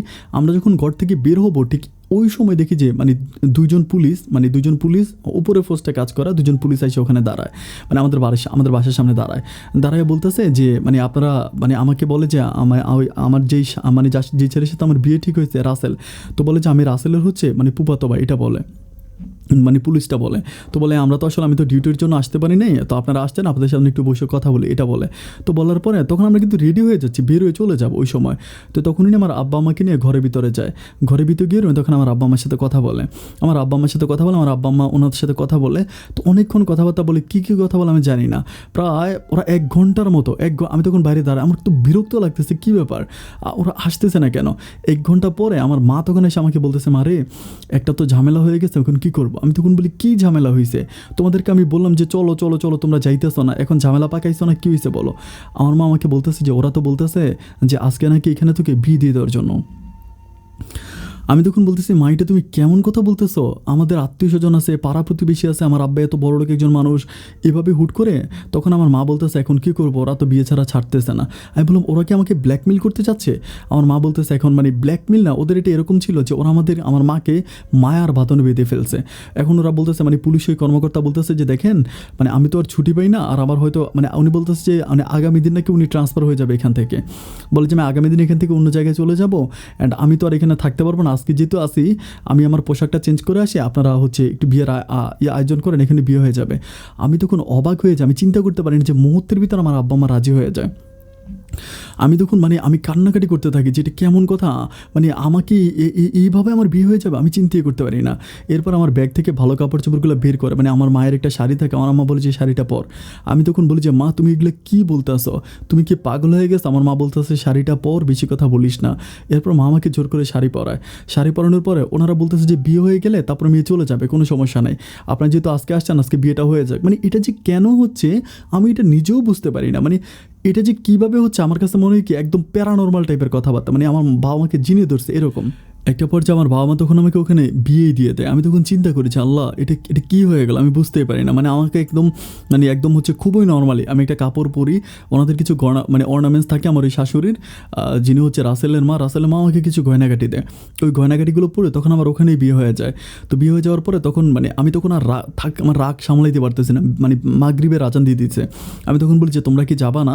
মা বলে আজকে তোর বিয়ে হয়েছে। আমি বলি মা তুমি কি যাবা নাকি আমি খারাপ কিছু করে ফেলবো, এটা বলি, মানে ধমক দেওয়ার পরে তখন আমার মা আর ওনাকে বলছে ঠিক আছে বিয়ে তো হয়ে গেল, এখন একটা অনুষ্ঠান আমরা করব। আমরা ওইখানে গিয়ে একটা অনুষ্ঠান করব, অনুষ্ঠান করে হচ্ছে আমরা তখন মানে মেয়েকে উঠাই দেবো, এরকম করে বলে। ওরকম করে তখন আমার আব্বা আম্মা আমাকে নিয়ে চলে আসে। তো গাড়িতে বসে বসে, আমাদের নিজেদের গাড়ি ছিল, প্রাইভেট কার, আমি তখন বসে বসে আমার মাকে বলতেছি, মা তোমরা এটা কী করলা, ছোটোবেলা থেকে তোমরা আমাকে লালন পালন করে এভাবে বড় করলা, অ্যান্ড এইভাবে তোমরা আমাকে হুট করে জলাঞ্জলি দিয়ে দিলা। আমার মা বলে, কেন, তুই তো বলছিলি যে নোয়াখালীতে বিয়ে বসবি। আমি বলি, বলছিলাম নোয়াখালীতে বিয়ে বসবো, কিন্তু তাই বলে এইভাবে আমার বিয়ে হয়ে যাবে? আমার মা বলে যে বিয়ে হয়েছে তো ভালো হয়েছে, ছেলে তো ভালো দেখছি আমরা, ছেলে অনেক স্মার্ট আছে, অনেক ভালো আছে, অ্যান্ড তাদের ঘরবাড়িও ঠিক আছে, আর তোর যে একটা চোখে সমস্যা আছে এটা জানোস না, যার জন্য তাড়াতাড়ি করে বিয়ে দিয়ে দিছি। আমি বলি, মা আমার চোখে সমস্যা আছে তার মানে কি আমি বোঝা হয়ে গেছে? আমার মা তখন আমাকে জড়াই ধরে বলে, মারে মেয়ে হয়ে জন্মেছিস, অ্যান্ড মেয়ে হয়ে জন্মালে অনেক কিছুই সহ্য করতে হয়। তো যাই হোক, আমি আর কোনো কিছু বলি না। তো আমরা চিটংয়ে চলে আসি। চিটংয়ে চলে আসে আর প্রায় 15 থেকে 20 দিন পর ওরা তখন ওইখান থেকে লোকজন আসবে, মানে ছেলের বাড়ি থেকে। তো ছেলের বাড়ি থেকে লোকজন আসে, লোকজন আসার পরে তখন আমাদের এখানে একটা অনুষ্ঠানের আয়োজন করা হয়। আমার আব্বা তখন আব্বার যে বন্ধুবান্ধবগুলো থাকে সবাইকে ইনভাইট করে, সবাইকে ইনভাইট করার পরে ওখানে একটা অনুষ্ঠান হয়। অনুষ্ঠান অনেক বড় করে অনুষ্ঠান হয়। তো অনুষ্ঠান হওয়ার পরে তো আমাকে ওইখান থেকে, মানে আমাকে এবার চিটং থেকে নোয়াখালীতে নিয়ে আসে। তো নোয়াখালীতে যখন আমি যাই, নোয়াখালীতে যাওয়ার পরে মানে আমি একটা ব্যাপারে ওখানে বলে রাখি, নোয়াখালীতে যাওয়ার পর ওরা কিন্তু আমাকে সবাই প্রচুর পরিমাণ ভালোবাসে, মানে অনেক ভালোবাসে। আমি আসলে বুঝাইতে পারবো না। তো ওইখানে আমি থাকতেছি, তো প্রায় 3 থেকে 4 দিনের মতো থাকি। 3-4 দিন থাকার পরে আমি তখন হচ্ছে ওইখান থেকে, মানে নোয়াখালী থেকে আমি তখন আমার স্বামী যে ছিল আর কি, রাসেলকে নিয়ে আমি তখন ওই নোয়াখালী থেকে মানে ইয়েতে আসি, হচ্ছে চিটংয়ে আসি। অ্যান্ড চিটংয়ে আসার পরে তো রাসেল তখন আমাদের বাড়িতে থাকতেছে। মানে আমার আম্মা বলতেছে, যেহেতু অনেক ডিস্টেন্স, অনেক দূরের জায়গা, তাহলে তোমরা মানে কয়েকদিন থাইকাছো, 10-12 দিন থাইকাছো, এটা বলে। তো এটা বলার পর আমার তখন আমার স্বামী রাসেল কিন্তু আমার সাথেই ছিল। তো একটা পর্যায়ে আমার আব্বা আম্মা বলতেছে, রাসেল কিন্তু তখন আমার আব্বার সাথে সাথে আছে। আমাদের যে এত ব্যবসা প্রতিষ্ঠান, তারপরে এইগুলো রাসেল সব কিছু দেখাশোনা করে। তো দেখাশোনা করতে করতে রাসেল তখন আমার আব্বাকে বলতেছে যে, বাবা আমার তো অনেক বেশি ইচ্ছা আছে যে চিটং শহরে ব্যবসা বাণিজ্য করার। তো আমি চাচ্ছিলাম কি চিটংয়ে কোনো ব্যবসা করার জন্য। এখন আপনি যদি আমাকে ব্যবসার কোনো স্কোপ দেন, এটা রাসেল হচ্ছে আমার আব্বাকে বলে। মানে এটা কিন্তু আমার বিয়ের কয়েকদিন পরে, মানে 4-5 দিন পরে। ব্যাপারগুলো কেমন জানি, মানে আমার কাছে আমি আসলে ঠিক বলে বুঝাইতে পারবো না। তো এরপরে ওরা আমাকে বলতেছে যে ঠিক আছে, ওইখানে মানে আমার আব্বা তখন বলতেছে যে ঠিক আছে, তুমি কি ব্যবসা করবা? তো আমার গার্মেন্টস দেখবা না কি ধরনের ব্যবসা করবা? রাসেল বলতেছে, বাবা আপনি যে ধরনের ব্যবসা বলেন ওই ব্যবসায়। তো তখন আমার আব্বা, আমাদের একটা মানে পেপারসের মিলস থাকে, তো পেপারসের কারখানায় তখন রাসেলকে দিয়ে দেয়। মানে আমার আব্বা বলতেছে যে ঠিক আছে, তুমি এটা সম্পূর্ণ তোমার দায়িত্বে চলবে, এটা তুমি লাভ লোকসান বের করবা, এভাবে তুমি এটা চালাবা। তখন রাসেল কী করে, আর মানে নোয়াখালীতে আসে না, আমাকে না আমাদের বাড়িতে আসে। মানে প্রায় 15-20 দিনের মতো কেটে যায়, রাসেল আর ওর বাড়িতে আসে না, আর ওর মাও তাকে আর ফোন করে না। আর আমার মা কিন্তু তখন অনেক খুশি। আমার মা বলতেছে, আমি কিন্তু এটাই চাচ্ছিলাম যে আমার মেয়েটা আমার কাছে থাক। তাই আমি বললাম যে, মা দেখো, কানির ভয়ে আমাকে মানুষ কানি বলবে, এইভাবে আমি নোয়াখালীতে বিয়ে বসলাম, এখন কি হইলো, আমার জামাইসহ আমার সাথে চলে আসলো। তো তখন রাসেল আমাদের এখানে থাকতেছে, আমাদের এই ব্যবসা প্রতিষ্ঠানগুলো দেখতেছে একটা একটা করে। রাসেল তখন আমাদের মোটামুটি সব কিছুই দেখতেছে। আর আমার ভাইয়া তখন, মানে আমার ভাইয়া কিন্তু ওরকম না, আমার ভাই একটু অন্যরকম আর কি। মানে আব্বার ব্যবসা বাণিজ্যের প্রতি ভাইয়ার অত একটা নাই। ভাইয়ার মতো ভুং ভাং চলাফেরা করে, ভাইয়ার মতো থাকে। তো যাই হোক, এরপরে এভাবে যেতে যেতে একটা পর্যায়ে তখন মানে রাসেল আমার আব্বার খুব ঘনিষ্ঠ হয়ে যায়, খুব কাছের হয়ে যায়। তো এরকম দেখাশোনা করতে করতে একটা পর্যায়ে রাসেল কী করে, মানে আমার আব্বাকে ডে বাই ডে হিসাব দিতে পারে না। মানে আমার আব্বা বুঝতে পারে যে রাসেল মানে অনেক বেশি নেগলেন্স, মানে ওই টাকা পয়সা উল্টাপাটা করে ফেলে, এগুলো আমার আব্বা বুঝতে পারে। পারার পর আমার আব্বা তখন আমার আম্মার সাথে কথা বলে। আমার আম্মার সাথে তখন বলতেছে যে এভাবে চলতে থাকলে আমাদের ব্যবসা তো সব লাটে উঠবে। মেয়ের জামাই, ঠিক আছে, তাহলে মেয়ের জামাইয়ের মতো থাকুক, তুমি হচ্ছে করো, তুমি ব্যবসা প্রতিষ্ঠানগুলো দেখো। এরপর আব্বা যখন আস্তে আস্তে রাসেলকে 1-2টা জায়গা থেকে সরাই দিচ্ছিল, রাসেল তখন ব্যাপারগুলো বুঝতে পারার পরে রাসেল তখন সময় থাকতে আমাকে নিয়ে চিটং থেকে নোয়াখালীতে চলে আসে। আমি তখন নোয়াখালীতে থাকতেছি, আমার দিনগুলো ভালোই কাটতেছে। অ্যান্ড কিছুদিন পরে আমার একটা ননদ যে ছিল আর কি, যারা মানে আমার তো আগে বলতেছিল যে এরা ননদ বিদেশে থাকে। তো কোন দেশে থাকে এটা কিন্তু আমি জানি না। উনি তখন মানে বাড়িতে আসার পরে আমি যদি একটা ব্যাপার বলে আপনারা হয়তো বিশ্বাস করবেন না, উনি বাড়িতে আসে মানে একেবারে যেন মানে এমন ড্রেস, মানে আমি কী বলবো, যেন একটা হাফ প্যান্ট পরে আছে, একটা গেঞ্জি পরে আছে, মানে এমন অবস্থা, মানে গেঞ্জি থেকে মানে ওনার পুরো শরীর দেখা যায়। আমি তখন অবাক হয়ে গেলাম, কী ব্যাপার, এরকম কেন? তো তুই চিন্তা করুন, যেহেতু বিদেশে থাকে, সেটা হলে কী হয়েছে, এটা একটা গ্রামের ভিতরে এত মানুষ আছে, এত মানুষের ভিতরে উনি এইরকম মানে এমনভাবে চলাফেরা করেন, নর্মালি কোনো মানুষ দেখলে মানে বলবে যে একেবারে উলঙ্গ চলাফেরা এরকম। তো উনি এরকম করে চলতেছেন সবার সাথে, ওদের মানে উঠা বসা, গ্রামের সব মানুষ আসে, আর বিশেষ করে থানার সাথে, ওদের বাড়িটা থানা থেকে বেশি দূরে ছিল না, কাছাকাছি ছিল। তো থানা থেকে তখন সব পুলিশ আসে, মানে ওদের বাড়িতে মানে প্রচুর পুলিশের আড্ডা, মানে পুলিশ দিন রাত মিলে ওদের বাড়িতে থাকে। তখন এমনভাবে ওরা আড্ডাবাজি করে, মানে পুরোটা বাড়ি যেন হচ্ছে একটা মহল্লার মতো হয়ে যায়। এলাকার সব ছেলেগুলো এখানে আসে, আড্ডাবাজি করে, যে যার মতো করে ওর বোনকে নিয়ে নাচানাচি করে, এরকম করে দিনগুলো কাটতেছে। তো দিনগুলো যখন কাটতেছে আমি বুঝতে পারতেছি না যে কী ব্যাপার, এরকম কেন হইতেছে। আমাকে তখন তারা কিছুই বলে না। অ্যান্ড কিছুদিন যাওয়ার পরে আমি একটা ব্যাপার খেয়াল করে দেখি, আমার কিন্তু শ্বশুর ছিল না। আর কিছুদিন পর আমি দেখতে পাই যে একটা ভদ্রলোক আমার শাশুড়ির কাছে সবসময় আসে। এই লোকটা বাংলাদেশের একটা মানে গভর্নমেন্টে জব করে, আমার শাশুড়ির কাছে আসে এবং আমার শাশুড়ি তাকে নিয়ে রুমের ভিতর অনেকক্ষণ ধরে বসে থাকে। আমি তখন বুঝতে পারি না যে কী ব্যাপার, মানে রুমের ভিতর অনেকক্ষণ ধরে বসে তারা কী করে। অ্যান্ড আমি কিন্তু ওই ব্যাপারগুলো কারো কাছে কোনো কিছুই বলি না, আমি আমার মতো আমার সংসারে থাকতেছি। ছেলেরা আসে, ছেলেরা যায়, আড্ডাবাজি করে। আমি মনে করি ওরা যেহেতু বড়লোক মানুষ, ওদের ওখানে মানুষজন আসবে, আমি এই ব্যাপারগুলো কারো কাছে বলি না। তো তখন আমি একদিন জানালা দিয়ে দেখতে পাই যে মানে ওই যে লোকটা আমার শাশুড়ির কাছে আসছে, উনি খুব ক্লোজলি আমার শাশুড়িকে ধরে বসে আছে। বসে থাকাটা এমন ছিল যেন উনি আমার শাশুড়ির বডির সাথে বডি টাচ করে আছে, মানে শরীরের সাথে শরীর লেগে আছে। আমি তখন চিন্তা করতেছি যে আল্লাহ, এটা কী ব্যাপার, এরকম কেন? আমি মানে আমার নিজের বুঝাতে পারতেছি না। আমি চিন্তা করতেছি এরা কি মানুষ না অন্য কিছু। অ্যান্ড আমি তখন জানালা দিয়ে আরও ভালো করে খেয়াল করে দেখতে পাই। অ্যান্ড এরপর আমি যেটা দেখতে পাই, ওটা দেখার পরে আমি আর নিজেকে ঠিক রাখতে পারি নাই। আমি তখন এখান থেকে তাড়াতাড়ি চলে আসি। আইসা আমি আমার ঘরে এসে আমি চিন্তা করতেছি, আল্লাহ, এরকম একটা মহিলা কীভাবে এই কাজগুলো করে? ওনার তো ছেলে আছে, এত বড় ছেলে, এত বড় মেয়ে। মানে আমি তখন বুঝতে পারি না, খুবই অবাক হয়ে যায়। মানে অত অবাক হয়ে যায় যে মানে মুখে বলে বোঝানো যাবে না। আমি তখন চিন্তা করি, আল্লাহ, এটা কেমন ফ্যামিলি। তো যাই হোক, আমি আর কিছু বলি না। এইভাবে দেখতে দেখতে তখন সন্ধ্যা হয়ে যায়, মানে আমার আসার পরে, আমার ননদ আসার পরে। তো যখন সন্ধ্যা হয়ে যাওয়ার পরে তখন তারা কী করে, ওদের বাড়িতে মানে ওইখানে একটা ছেলে আসে আমার ননদের সাথে। মানে উনি তখন সন্ধ্যার একটু আগে আসে, মানে ছেলে বলতে আমার ননদের বয়সের চেয়ে একটু কম হবে ওরকম। তো আসার পর উনি তখন আমার ননদেরকে ধরে মানে একদম আমার ননদের পুরো শরীরে ধরে ফেলে, মানে স্পর্শকতার জায়গাগুলোতে হাত দিয়ে ফেলে এরকম।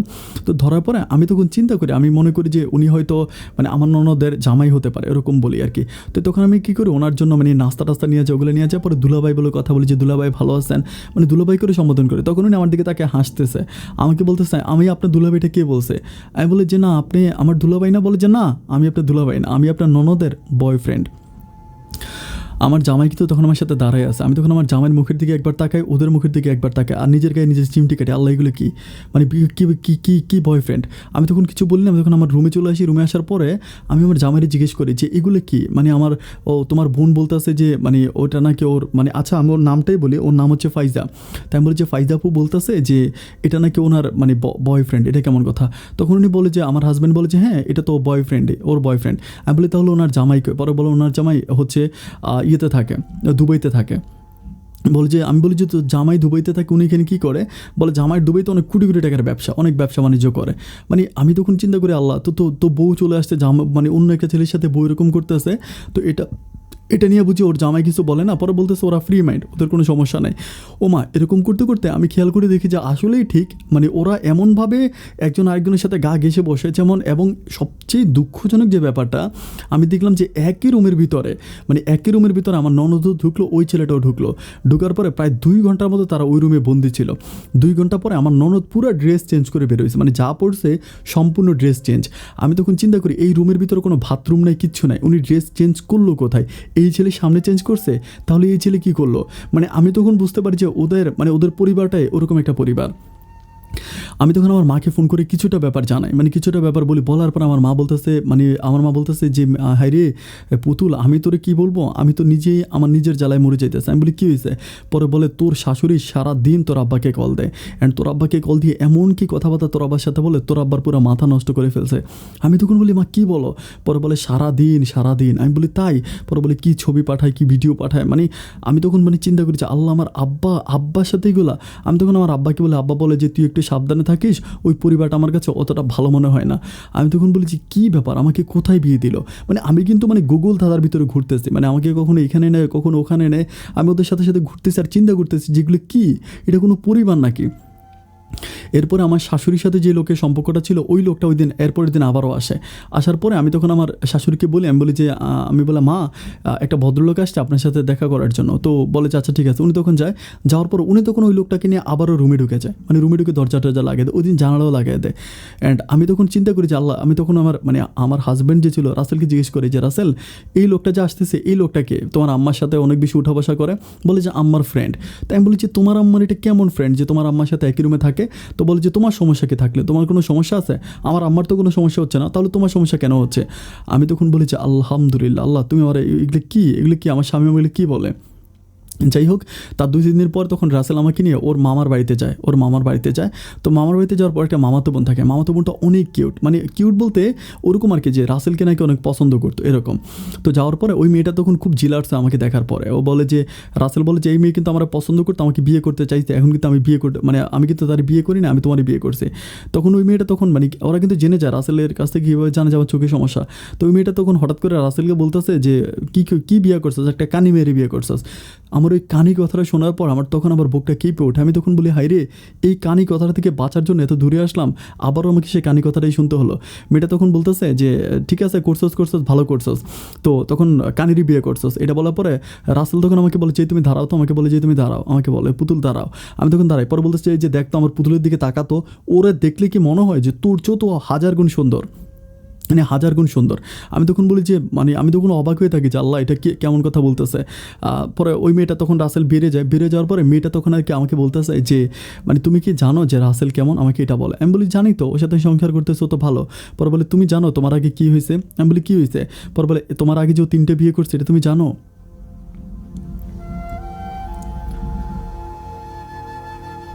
আমি তখন বলি 3টা বিয়ে? বলে হ্যাঁ, ও তোমার আগে 3টা বিয়ে করছে। আমি বলি তো 3টা বউ? বলে 3টা বউকে ছেড়ে দিয়েছে, তুমি তার 4 নাম্বার বউ।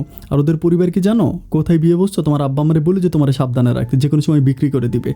এরপরে আমি তখন আমার মনের ভিতর ভয় ঢুকেছে। আমি চিন্তা করি যে কথা তো একদম ঠিক, কারণ ওদের পরিবার তো আমি এগুলো দেখেছি। এরপর আমি আর ওইখানে থাকি না, খাওয়া দাওয়া করি না। আমি তখন আল্লাহ করতে থাকি যে আল্লাহ আমাকে কখন বাড়ি নিয়ে যাবে।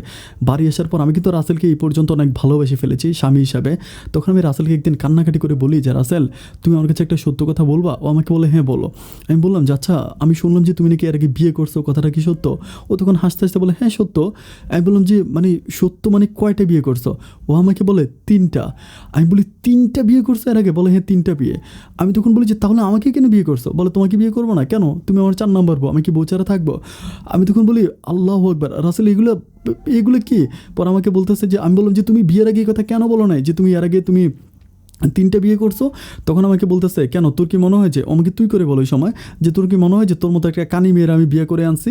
মানে আমার লাইফে কোনো খুদ নাই, আমার লাইফে খুদ আছে, তোর লাইফেও খুদ আছে, কোনো সমস্যা নেই। আমি 3টে বিয়ে করছি, তোর চোখ নাই, তুই কানি, ওরকম করে তখন আমাকে কানি বলে ডাকে। মানে ওর মামাতো বোনের মুখে শোনার পর থেকেও আমাকে কানি বলে ডাকে। এরপর আমি চিন্তা করি, আমি খুবই কষ্ট পাই। তখন আব্বা আমাকে ফোন করে আমি তখন আমার মাকে ব্যাপারগুলো বলি যে মা এই ঘটনা। তো আমার মা বলতেছে কী করবি এখন, মানে যে বিয়ে তো হয়ে গেছে, এখন বিয়ে হয়ে গেলেও তার কিছু করার নাই, তুই থাক, আল্লাহ সব কিছু ঠিক করে দিবে। এরপর আমি চিন্তা করি যে যাই হোক, আল্লাহর উপর যেহেতু ভরসা, আল্লাহ সব কিছু ঠিক করবে। এভাবে প্রায় আরও কয়েকদিন যায়। তখন আমি দেখতে পারি যে মানে ওই আমার কিন্তু মানে ননদ যে ছিল আর কি, যার নাম ছিল ফাইজাপুর হাজব্যান্ড কিন্তু আসে না। ফাইজাপু ওই বয়ফ্রেন্ড নিয়ে থাকে, ঘুমায়, খায়, অ্যান্ড মানে বিভিন্ন রকমের সরকারি কর্মকর্তার ওদের বাড়িতে আসে। অ্যান্ড এরকম করে আবার হচ্ছে মানে ওর মা আমার যে শাশুড়ি, উনিও তখন ছেলে টেলে নিয়ে মানে ওই যে ভদ্রলোকের সাথে উনি ঘুমায়, একই বাতে থাকে। তো এইভাবে যেতে যেতে একদিন আমার স্বামী রাসেল আমাকে বলে যে তোমাকে একটা কথা বলি পুতুল, কিছু মনে করো না। আমাকে এটা বলে যে আমার মা তোমাকে কিছু কথা বলবে, তুমি আমার কথা, মায়ের কথাগুলো শুইনো, এটা আমাকে বলে। আমি বলি যে তোমার মা আমাকে কী কথা বলবে? পরে বলছে কিছু কথা বলবে, কথাগুলো শুইনো। তো আমি তখন বলে যে আচ্ছা ঠিক আছে, কী বলবে আমি শুনবো। এরপরে আমার শাশুড়ি মা আমাকে বলেছে মা আপনি নাকি কী কথা বলবেন, আমাকে বলেন। তখন উনি আমাকে কিছু ড্রেস দেয়, মানে কিছু কাপড় চোপড় বলে যে কাপড় চোপড়গুলো পরে মানে অমুক জায়গায় আমার মেয়ে মানে ফাইজার সাথে অমুক জায়গায় যাবা, এটা বলে। তো আমি বলি যে অমুক জায়গায় যাবো ফাইজাপুর সাথে? বলে হ্যাঁ, ওইখানে বলে যে ওখানে একটা ড্যান্স ক্লাব আছে, ওই ড্যান্স ক্লাবে যাবা।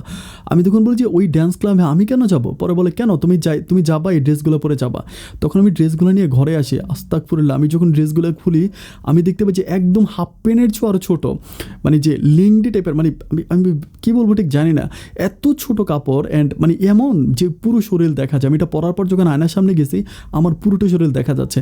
আমি তখন এটা খুলে আমি তখন বলি আল্লাহ এগুলো কেমন কথা। আমি তখন আমার শাশুড়ি মাকে বলি যে আমি এগুলো পড়তে পারবো না।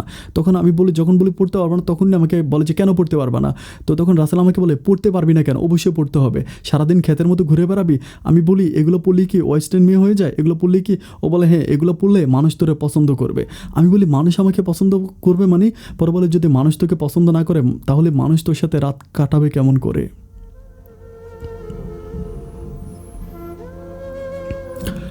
আমি তখন রাসেলকে বলি যে, "রাসেল আমার সাথে মানুষ রাত কাটাবে মানে তুমি তোমার কথাটা আমি বুঝতেছি না।" পরে বলতেছে, "যা বলার যা বুঝানোর বুঝাইছি আর বুঝাইতে পারবো না।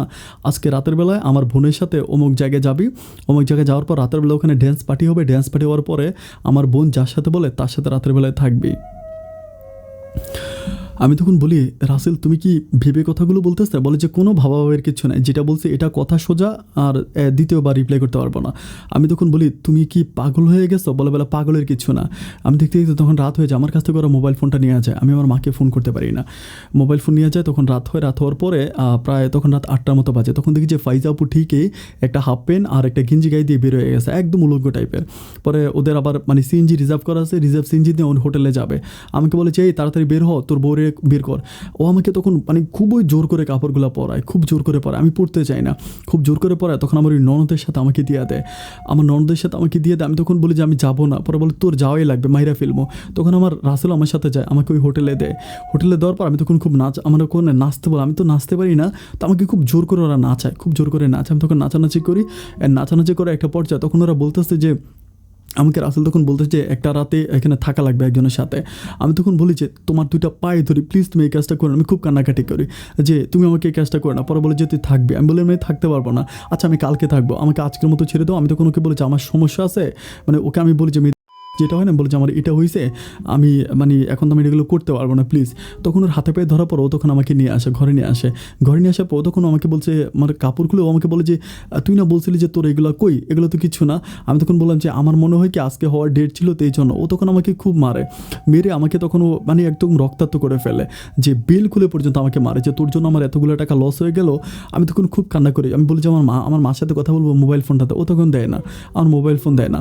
এরপরে সকালবেলা আমার শাশুড়ি এসে আমাকে বোঝায় যে, "মারে, তোর তো একটা চোখ এমনিতেই কানা, অ্যান্ড তোর তো আর কোথাও বিয়ে হবে না, তোর বাপের টাকা পয়সা আছে, তাতে কী হয়েছে, আমাদেরও তো টাকা পয়সা আছে, অ্যান্ড আমরা এগুলো করেই চলি। দেখ আমার মেয়েটা এগুলো করেই বিদেশে ও এগুলোই করে, ও ড্যান্স ক্লাবে গিয়ে টাকা পয়সা ইনকাম করে, ওর টাকায় আমাদের সংসারটা চলে, ওর টাকায় আমরা আজকে এত বড় বাড়ি বানাইছি, গাড়ি কিনছি, সব ওর টাকায়, ও যেভাবে বলে এভাবেই কর।"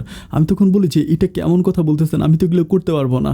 তো পাশের বাড়ির একটা আন্টি থাকে, পাশের বাড়ির মানে পাশের বিল্ডিংয়ের ওই আন্টিটা আমাকে বলতেছে, "হাইরে মা, তোমার মা তোমার কোন জায়গায় বিয়ে দিছে? ওরা আগের যে 3টা বউ ছিল, এই 3টা বউকে এরকম করে করে বিভিন্ন রাতের বেলায় নিয়ে নেওয়া মানুষের কাছে দিয়ে আসতো, এই 3টা বউ সহ্য করতে না পেরে চলে গেছে, আজকে তোমাকে দিয়ে গেছে।" আমি তখন প্রচুর পরিমাণ কান্নাকাটি করতেছি, আমি তখন খুব কান্নাকাটি করতেছি যে, না, আমি আমি আমি কিছু করতে পারবো না। অ্যান্ড এর পরের দিন তখন তারা আমাকে আবারও প্রেশার করে যে যাইতে হবে, আমাকে বলে যে, "তুই রেডি হওয়া, যাইতে হবে।" আমি তখন বলি যে, "না, আমি যাবো না।" আমাকে বলে, "তোর যাওয়াই লাগবে, তুই এখনই যাবে।" আমি তখন খুব কান্নাকাটি করি, আমি বলি যে, "দেখো রাসেল, তুমি আমাকে বিয়ে করছো, তুমি এগুলো কইরো না, আমি যাইতে পারবো না।" আমি তখন ঘরের দরজাটা ধরে বসে থাকি, ও তখন নিজের বেলটা খুলে আমাকে এমন মারা আমার পুরো শরীরে রক্ত বের করে আমার একদম গলার ভিতরে পাড়া দিয়ে ঢুকে বলে যে, এক্ষুনি মেরে ফেলবো, তুই কি যাবি নাকি আমি তোর ঘরের লোক ঢুকাই দিব?" আমি তখন বলছি, "আচ্ছা ঠিক আছে, তুমি আমাকে আরেকটা রাত সুযোগ দাও, আজকে রাত, আমি কালকে রাতে আমি তোমার চেয়ে কসম করে বলতেছি, আমি কালকে রাতে যাবো, যেখানে পাঠাবা তার সাথেই থাকবো।" তো আমার ননদ তখন আমাকে ফাইজা বুঝে যে, "বোন রে, আমরা তো বিদেশে থাকি, এগুলো ওয়েস্টার্ন কান্ট্রি, এগুলো তো হয়, কোনো ব্যাপার না, তোমার জামাই যদি রাজি থাকে।" তখন আমাকে সানি লিওনের উদাহরণ দেয়, যে ইন্ডিয়ান একে সানি লিওন আছে না, ওর জামাইকে জানে না যে এগুলো করে, তাহলে সানি লিওনের কি মান সম্মান কমে গেছে? আমরা আমাদের লাইফ স্টাইলটা সানি লিওনের মতো করবো, আমাকে বলে। আমি তখন বলি যে, "আমি তো সানি লিওন হতে চাই না আপা।" পরে বলে যে, "সানি লিওন, মিয়া খলিফা ছাড়া এই দুনিয়াতে কোনো ভ্যালু নাই।" ওগুলো করে কথা বলে, মানে খুবই খারাপ কথা বলে। উনি তখন সেদিনও চলে যায়, উনি বলে যে, "আমি আর 3 দিন থাকবো, 3 দিনের মাঝে তোমাকে এই এলাকাটাতে সব কিছু বুঝিয়ে দিব, এরপর আমার এই এলাকাটা সম্পূর্ণ তুমি চালাবা, আমি তখন বিদেশে চলে যাব, তোমার সাথে আমার ফোনে কথা হবে।" আমি তখন চোখের পানিগুলো অঝরে ঝরাই। দেখতে দেখতে ঘড়িতে সময় যখন 9টা বাজে, আমি তখন চুরি করে আমার শ্বশুরবাড়ি থেকে বের হয়ে পাশের ঘরে একটা আন্টির ঘরে যাইয়া ওনাকে বলি যে, "আন্টি গো, আপনার মোবাইল ফোনটা আমাকে একটু দিবেন, খুব পায়ে ধরে।" উনি তখন বলে যে, "না, মোবাইল ফোন দিব না, কারণ তোমার মোবাইল ফোন দিলে তোমার জামাই আমাদের সাথে খারাপ ব্যবহার করবে।" আমি তখন বলছি, "একটু মোবাইল ফোনটা দেন না, 1 মিনিটের জন্য দেন।" খুব কান্নাকাটি করে, উনি তখন দেয় না। আমি তখন ঘরে চলে আসি, ঘরে আসার পরে ও তখন মানে রাসেল তখন আমাকে আবারও মানে কী একটা ব্যাপার নিয়ে আমাকে আবারও মারে, মানে আমার শরীরে মনে হয় আমি যদি দেখাইতে পারতাম যে এমন কোনো জায়গা নেই যেখানে মায়ের দাগ নাই, এমন মারার পর আমি তখন জানালাটা খুলে চিল্লিয়ে কাঁদে, আমার কান্নার শব্দ শুনে তখন ওই মহিলাটা আবারও আসে, এসে বলতেছে, "কী গো মা, কাঁদতেছো কেন?" আমি বললাম যে, "আমার এমনভাবে মারছে, আপনারে বললাম যে একটু মোবাইল ফোনটা দেন, আমার মারে কল দিয়ে আপনি দিলেন না।" পরে উনি বলে, "তোমার মোবাইল ফোন দিলে তুমি বইলে দিবা না তো যে আমি দিছি?" আমি বলে, "না, বলবো না।" তখন উনি আমাকে মোবাইল ফোনটাতে আমার মায়ের নাম্বারটা তো মুখস্থ থাকে, মায়ের নাম্বারটা উঠে মাকে কল দেয়, মাকে ফোন দিয়ে মাকে হাউমাউ করে কেঁদে বলে, মা গো তোমরা আমাকে কোন সাগরে বাসায় দিলা, কার কাছে গিয়া গেলা গো মা, আমার দিয়ে এগুলো করাইতে আছে। তখন আমার মা ওই রাতের বেলা আমার মা ওইখান থেকে রওনা দেয়, চিটং থেকে মা রওনা দেয়। মা রাতের বেলায় রাত প্রায় আনুমানিক 3:30টার দিকে আমার মা তখন আমাদের বাসায় আসে, আমাদের শ্বশুরবাড়িতে আসা। আমার মাকে দিকে তো আমার মানে আমার জামাই, আমার শ্বশুর, মানে আমার শাশুড়ি, তারপর হচ্ছে মানে ফাইজার তো নাই, মানে ওরা খুব অবাক যে কী ব্যাপার। আমার মা তখন আমার কাছে এসে আমাকে জড়াই ধরে খুব কান্নাকাটি করে। অ্যান্ড দেখতে দেখতে সকালে যাওয়ার পরে তখন মানে পুলিশ, তারপরে অন্য মানে ওদের বাড়িতে সবসময় সরকারি রাজনীতিবিদ সব ওদের এলাকাতে, ওদের বাসায়। তো সবাই তখন ওরা ধরে বলতেছে যে কী হয়েছে। আমার তখন আমার আব্বা কোনো কিছু বলে না, আমার আব্বা বলে যে আমার মেয়েটাকে একটু নিয়ে যাব, মানে ওর একটু মানে নিয়ে যাবো। ওরা মানে বলতেছে যে আমার বোন নাকি, আমার আব্বা একটু মিথ্যা বলে যে আমার মানে বলতেছে যে ওর একটা মামাতো বোন আসছে লন্ডন থেকে, ওকে একটু দেখবে, এরপরে আমি আবার দিয়ে যাবো, এটা বলে। ওরা কিন্তু দেয় না, ওরা বলে যে না ঠিক আছে, ওই মামাতো বোনকে এখানে আসতে বলেন। তখন আমার আব্বা একটু রাগারাগি করে যে কেন আমার মেয়েকে আমি আপনাদেরকে দিয়ে দিব না, বিয়ে হয়েছে না ওর, এইটা বলে আমার আব্বা তখন খুব কষ্ট করে বুঝে আমাকে ওখান থেকে নিয়ে আসে। আনার পর আমি তখন আব্বার হাতে পায়ে ধরে কান্নাকাটি করে বলি যে আব্বা এই ঘটনা, তোমরা আমার কোথায় বিয়ে দিছ। আমার আব্বা তখন বলে যে ঠিক আছে আমরা ওইটা করে ফেলবো। তখন পারিবারিকভাবে আমাকে তখন ওই ছেলেকে ডিভোর্স দিয়ে দেয়। ডিভোর্স দিয়ে কিন্তু ডিভোর্স পেপার ওই ছেলে সই করে না। ও তখন আমার নামে থানাতে মামলা করে যে আমার বউ, মানে মামলা করে আমার আব্বা আম্মার নামে যে আমার বউকে নিয়ে আটকায় রাখছে। আমি তখন মানে আমি বলছি আমার বউকে নিয়ে আটকায়, আমার তখন আমার উপরে খুবই টর্চার করে যে বউ মানে আমাকে মানে আমার উপরে অনেক ব্লেম দেয় যে আমি নাকি ওদের সংসারে এটা করছি ওইটা করছি, আমার উপরে খুব করে, মানে আমার নামে একটা থানার ভিতরে জিডি করে দেয়। তো জিডি করে দিলে আমার আব্বা তখন, আমার আব্বার তো মোটামুটি পাওয়ার আছে, আমার আব্বা তখন আমার আব্বার চ্যানেলের লোকদের কাছে যায়। যাওয়ার পরে যে উকিলের মাধ্যমে বিয়ে হয় ওই উকিলকে ফোন করার পর উকিল তখন বলতেছে, মানে ওই কাজী বলতেছে যে আমার নাকি কোনো বিয়ে হয় নাই। কাজী বলে ওর কোনো বিয়ে হয় নাই। আমার আব্বা তখন বলতেছে তাহলে মানে তো বলে কোনো বিয়ে হয় নাই। আমার আব্বা তখন আমাদের চিটংয়ের একজন বড়, ওনার নাম না বলি, ওনাকে দিয়ে ফোন করলে কাজী তখন বলতেছে যে কাজীকে উনি বলতেছে যে আমি যদি কাবিন বের করতে পারি তাহলে কিন্তু তোরে $5 দিব, এটা বলার পর তখন উনি বলতেছে আর কি, কাজী বলতেছে যে দেখেন এটা নিয়ে উপরের থেকে আমার উপরে প্রেশার আছে, আমি এটা করতে পারবো না, বা আমি এটা বের করে দিতে পারবো না, এটা বের করে মানে কাবিন আমি বের করে দিতে পারবো না। তখন উনি যখন প্রেশার দেয় যে কাবিন বের করে দিবি, না দিলে এই করবো সেই করবো, যখন ধমক দেয় বলে আচ্ছা ঠিক আছে আপনারা 3 দিন পরে আসেন, আপনারা কাবিনের কাগজ নিয়ে যান। তো 3 দিন পরে আমার আব্বা আম্মা যখন ওইখান থেকে কাবিনের কাগজ আনতে চায়, আমরা তখন মানে আমাদের গাড়ি নিয়ে যাই না, আমরা তখন বাসে করে যাই, যে আমাদের গাড়ি নিয়ে গেলে যদি রাস্তার ভিতরে অ্যাটাক করে, অ্যান্ড গাড়ি নিয়ে গেলে তো গাড়ির ভিতরে অনেক যাত্রী থাকবে। এরপর আমরা ওই লোকের সাথে কথা বলি, ওই লোকে আইসা আমাদেরকে তখন বাস স্টেশনে এসে আমাদেরকে দেয়, মানে আমাদেরকে ওই এটা দেয়, কাবিনটা দেয়। কাবিনটা নেওয়ার পরে পিছনের দিকে তাকে দেখতেছি যে 3টা ছেলে, মানে একটা ছেলে মানে এমনভাবে মানে কাজ দিয়ে আমার মাথায় এমনভাবে বাড়ি দেওয়ার সময় আমার মা তখন মানে আমাকে ধাক্কা দেওয়ার পর আমি পড়ে যাই। যদি আমি না পড়ে যাই তাহলে ওই বোতল দিয়ে আমার মাথা ফেটে যায়। তখন আমার আব্বা তখন আমাকে ধরে, তখন 2-3টা ছেলে চলে আসে, বলতেছে কাবিনের কাগজ দেন। আমার আব্বা তখন বলতেছে কেন কাবিনের কাগজ দেবো, পরে কাবিনের কাগজ দিবে, না দিলে 3টারা এখানে মাইরা ফেলবো। তখন ওইখানে অনেকগুলো লোকজন আসে, যখন লোকজন জড়া হয়ে যায় তখন ওরা বলে যে ঠিক আছে তোরা কেমনে যাবি, মানে তোরা কেমনে এখান থেকে মানে চিটাঙে যাবি, এটা আমরা দেখে নিব। তো এরপর আমরা বাসে ওঠার পরে আমার আব্বা তখন মানে চিটাঙে ফোন করে, ওই লোকটাকে ফোন করার পর ওই লোকটা তখন থানাতে ফোন করে। আমরা কিন্তু আব্বা কিন্তু বাস আটকে রাখে, আব্বা বাসকে বলে যে আমি পুরো বাসের ভাড়া সবাইকে দিব। আবার সবার কাছে বলে যে আপনারা আমাকে একটু হেল্প করেন, আমি বিপদে পড়ছি। এরপরে সবাই আমার আব্বাকে বলে যে ঠিক আছে আমি আপনাদেরকে হেল্প করবো, সমস্যা নেই। এরপর থানা থেকে পুলিশ আসার পরে পুলিশ তখন আমাদের গাড়িতে উঠে আমাদেরকে একদম নোয়াখালীর এরিয়াটা পার করে দেয়, নোয়াখালী এরিয়াটা পুরো পার করে দেয়। কারণ ওইখানে কিন্তু তখন ওই ছেলেগুলো কিন্তু মোটরসাইকেল দিয়ে বারবার আসতেছে অ্যাটাক করার জন্য, কিন্তু পুলিশকে দেখার পরে ছেলেগুলো আর কিছু করে না। এরপরে নোয়াখালী থেকে বের হওয়া যাওয়ার পর পুলিশরা তখন নেমে যায়, আমরা তখন আলহামদুলিল্লাহ বলি চিটংয়ে চলে আসি। চিটংয়ে আসার পর আমি তখন ওই কাগজ নিয়ে কোর্টে গিয়ে ওই ছেলেকে ঠিকঠাক মতো, ওর সাথে আমার সম্পূর্ণ রকমের ডিভোর্সের কাজ কমপ্লিট হয়, কিন্তু তারপরেও সই করে না, ও নয় মামলা টামলা করে রাখি। প্রায় 1.5 বছর পরে মানে সই করি। তারপর এখন সব কিছু কমপ্লিট, আমি এখন আমার পরিবারের সাথে আছি। আমার জীবনটা সম্পূর্ণ নষ্ট হয়ে গেল আপন ভাইয়া, জানি না যে আমার এই জীবনের ভবিষ্যৎকে আমি কোনো কিছুই জানি না, আমি এখন কী করব, যদি পারেন আমাকে একটা বুদ্ধি দিবেন। আর ভাই আমার জীবনের গল্পটা প্রচার করবেন। আর সবচেয়ে বড় কথা হচ্ছে আমার মা আপনার অনেক বড় একজন ভক্ত, আমার মা সবসময় আপনার জীবনের গল্প শোনে, যদি পারেন আমার আম্মার সাথে একটু কথা বলবেন।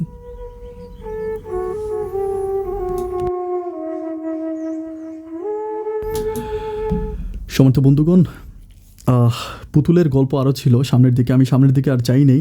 যতটুকু ইম্পর্টেন্ট ছিল শুধু ইম্পর্টেন্ট কথাগুলো আপনাদেরকে জানিয়েছি, শুনিয়েছি। পুতুলের মা অত্যন্ত ভালো মানুষ। উনি আমার সাথে কথা বলেছে।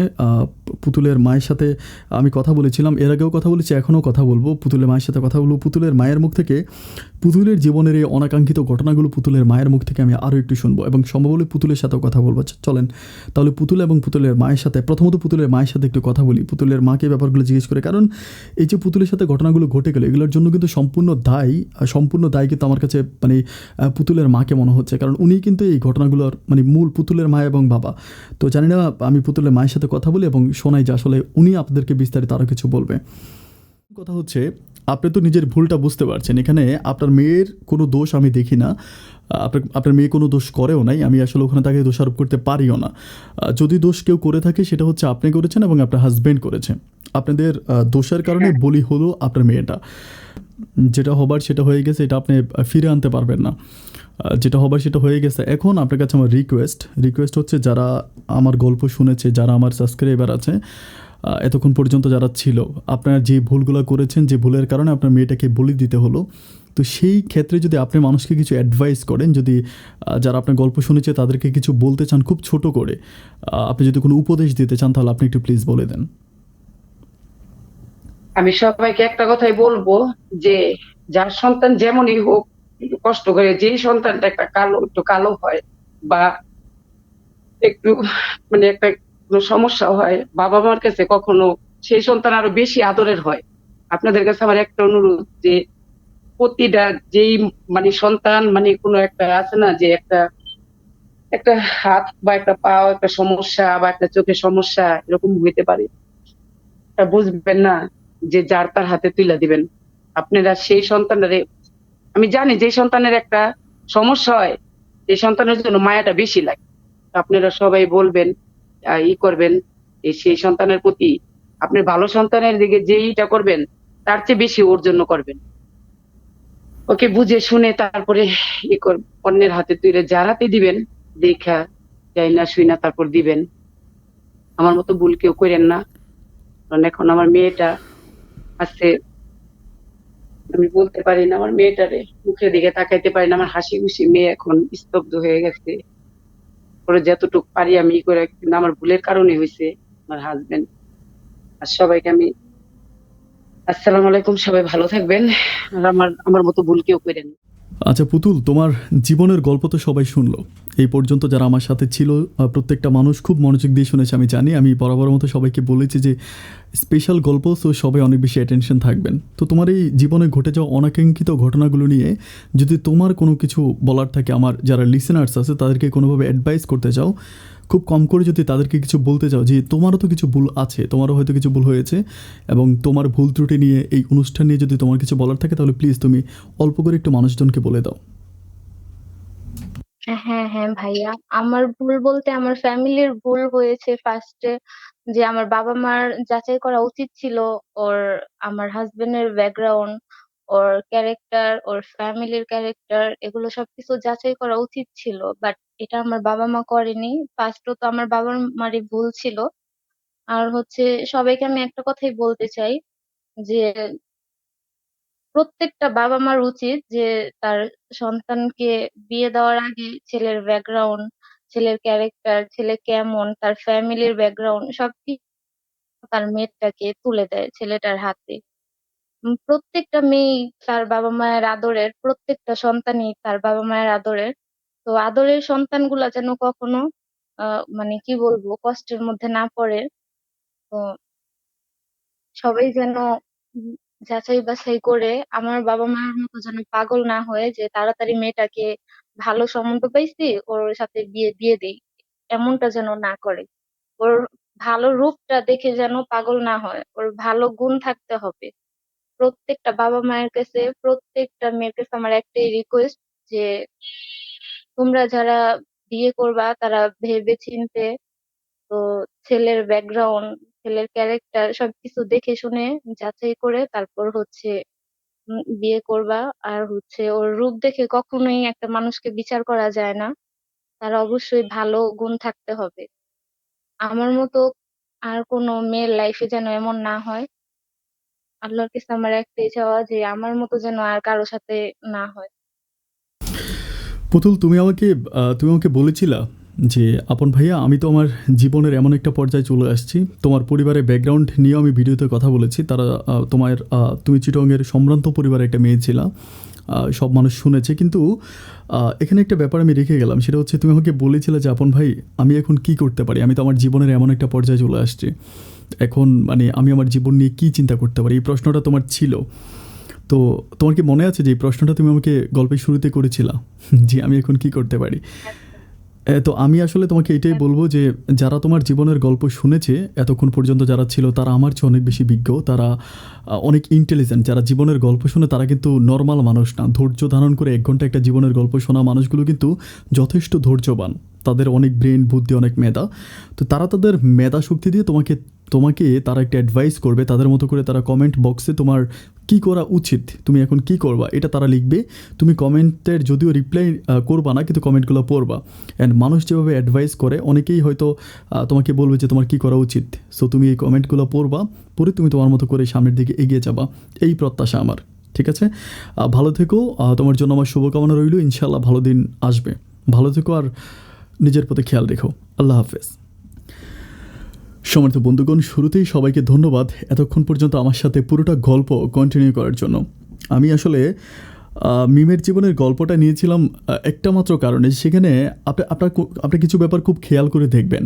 মানুষ তার জীবনে ভুল কিন্তু 1000টা করে না, মানুষ তার জীবনে ভুল করে একটা, আর সেই ভুলের মাসলটাই সারা জীবন দিয়ে যায়, যেমনটি দিয়ে যাবে মিম এবং তার পরিবারের সবগুলো মানুষ। আপনার এত মানে আমি একটা ব্যাপার খুব সারপ্রাইজ হয়ে যায় প্রিয় বন্ধুগণ। আপনারা একটা সন্তানকে কোলে পিঠে করে, একদম মানে কোলে পিঠে করে ল্যাংটা একটা বাচ্চাকে এত বড় বানান, এত পরিশ্রম, এত কষ্ট করে তাকে এত বড় বানালেন। লাইক আপনার মেয়েটাকে, তাকে কার হাতে তুলে দিচ্ছেন, কোথায় তুলে দিচ্ছেন, এটা একটাবারের জন্য চিন্তা করেন না। আজকাল দেখি আমি প্রেম ভালোবাসার ক্ষেত্রে দেখি যে মানে একটা মানুষ রিলেশন করে তাকে আমি বিয়ে করব। তো তাকে যখন আমি বিয়ে করব, আমি যার সাথে সারা জীবন থাকবো, তাকে তো আমি একটু যাচাই করবো, তাই না? বলে আমি তাকে ভালোবাসি, তো সব কিছুই ফিদা। ভালোবাসলেই কি সব কিছু ফিদা হয়ে যায়? না। যদি আপনি আজকে মিমের জীবন থেকে কিছু শিখে থাকেন, এবং মিমের পরিবার সর্বশেষ তার মায়ের সাথে আমি কথা বলেছিলাম, প্রিয় বন্ধুগণ, একটা কথাই বলবো যে মানুষ বলে, এবং এই কথাটা চিরন্তন সত্য, যে ভাবিয়া করিও কাজ, করিয়া ভাবিও না। মিমের পরিবার কাজ করেছে এবং তারপরে ভাবতেছে, আর আমি আশা করব আপনারা কাজ করার আগে ভাববেন অ্যান্ড তারপরে কাজ করবেন, তবেই আপনাদের জীবনে মিমের মতো কালো দিন আসবে না। প্রিয় বন্ধুগণ, সবাই অনেক ভালো থাকবেন, সুস্থ থাকবেন। আপনাদের সুস্থ থাকার প্রত্যাশা আমি আপন আজকের মতো এখানে বিদায় নিচ্ছি। অন্য কোনো দিন অন্য কারো বাস্তব জীবনের গল্প নিয়ে, জীবনের গল্প, এই অনুষ্ঠানে আমি আপন আবারও হাজির হয়ে যাবে। এই পর্যন্ত সবাই ভালো থাকবেন আর সুস্থ থাকবেন। আল্লাহ হাফেজ।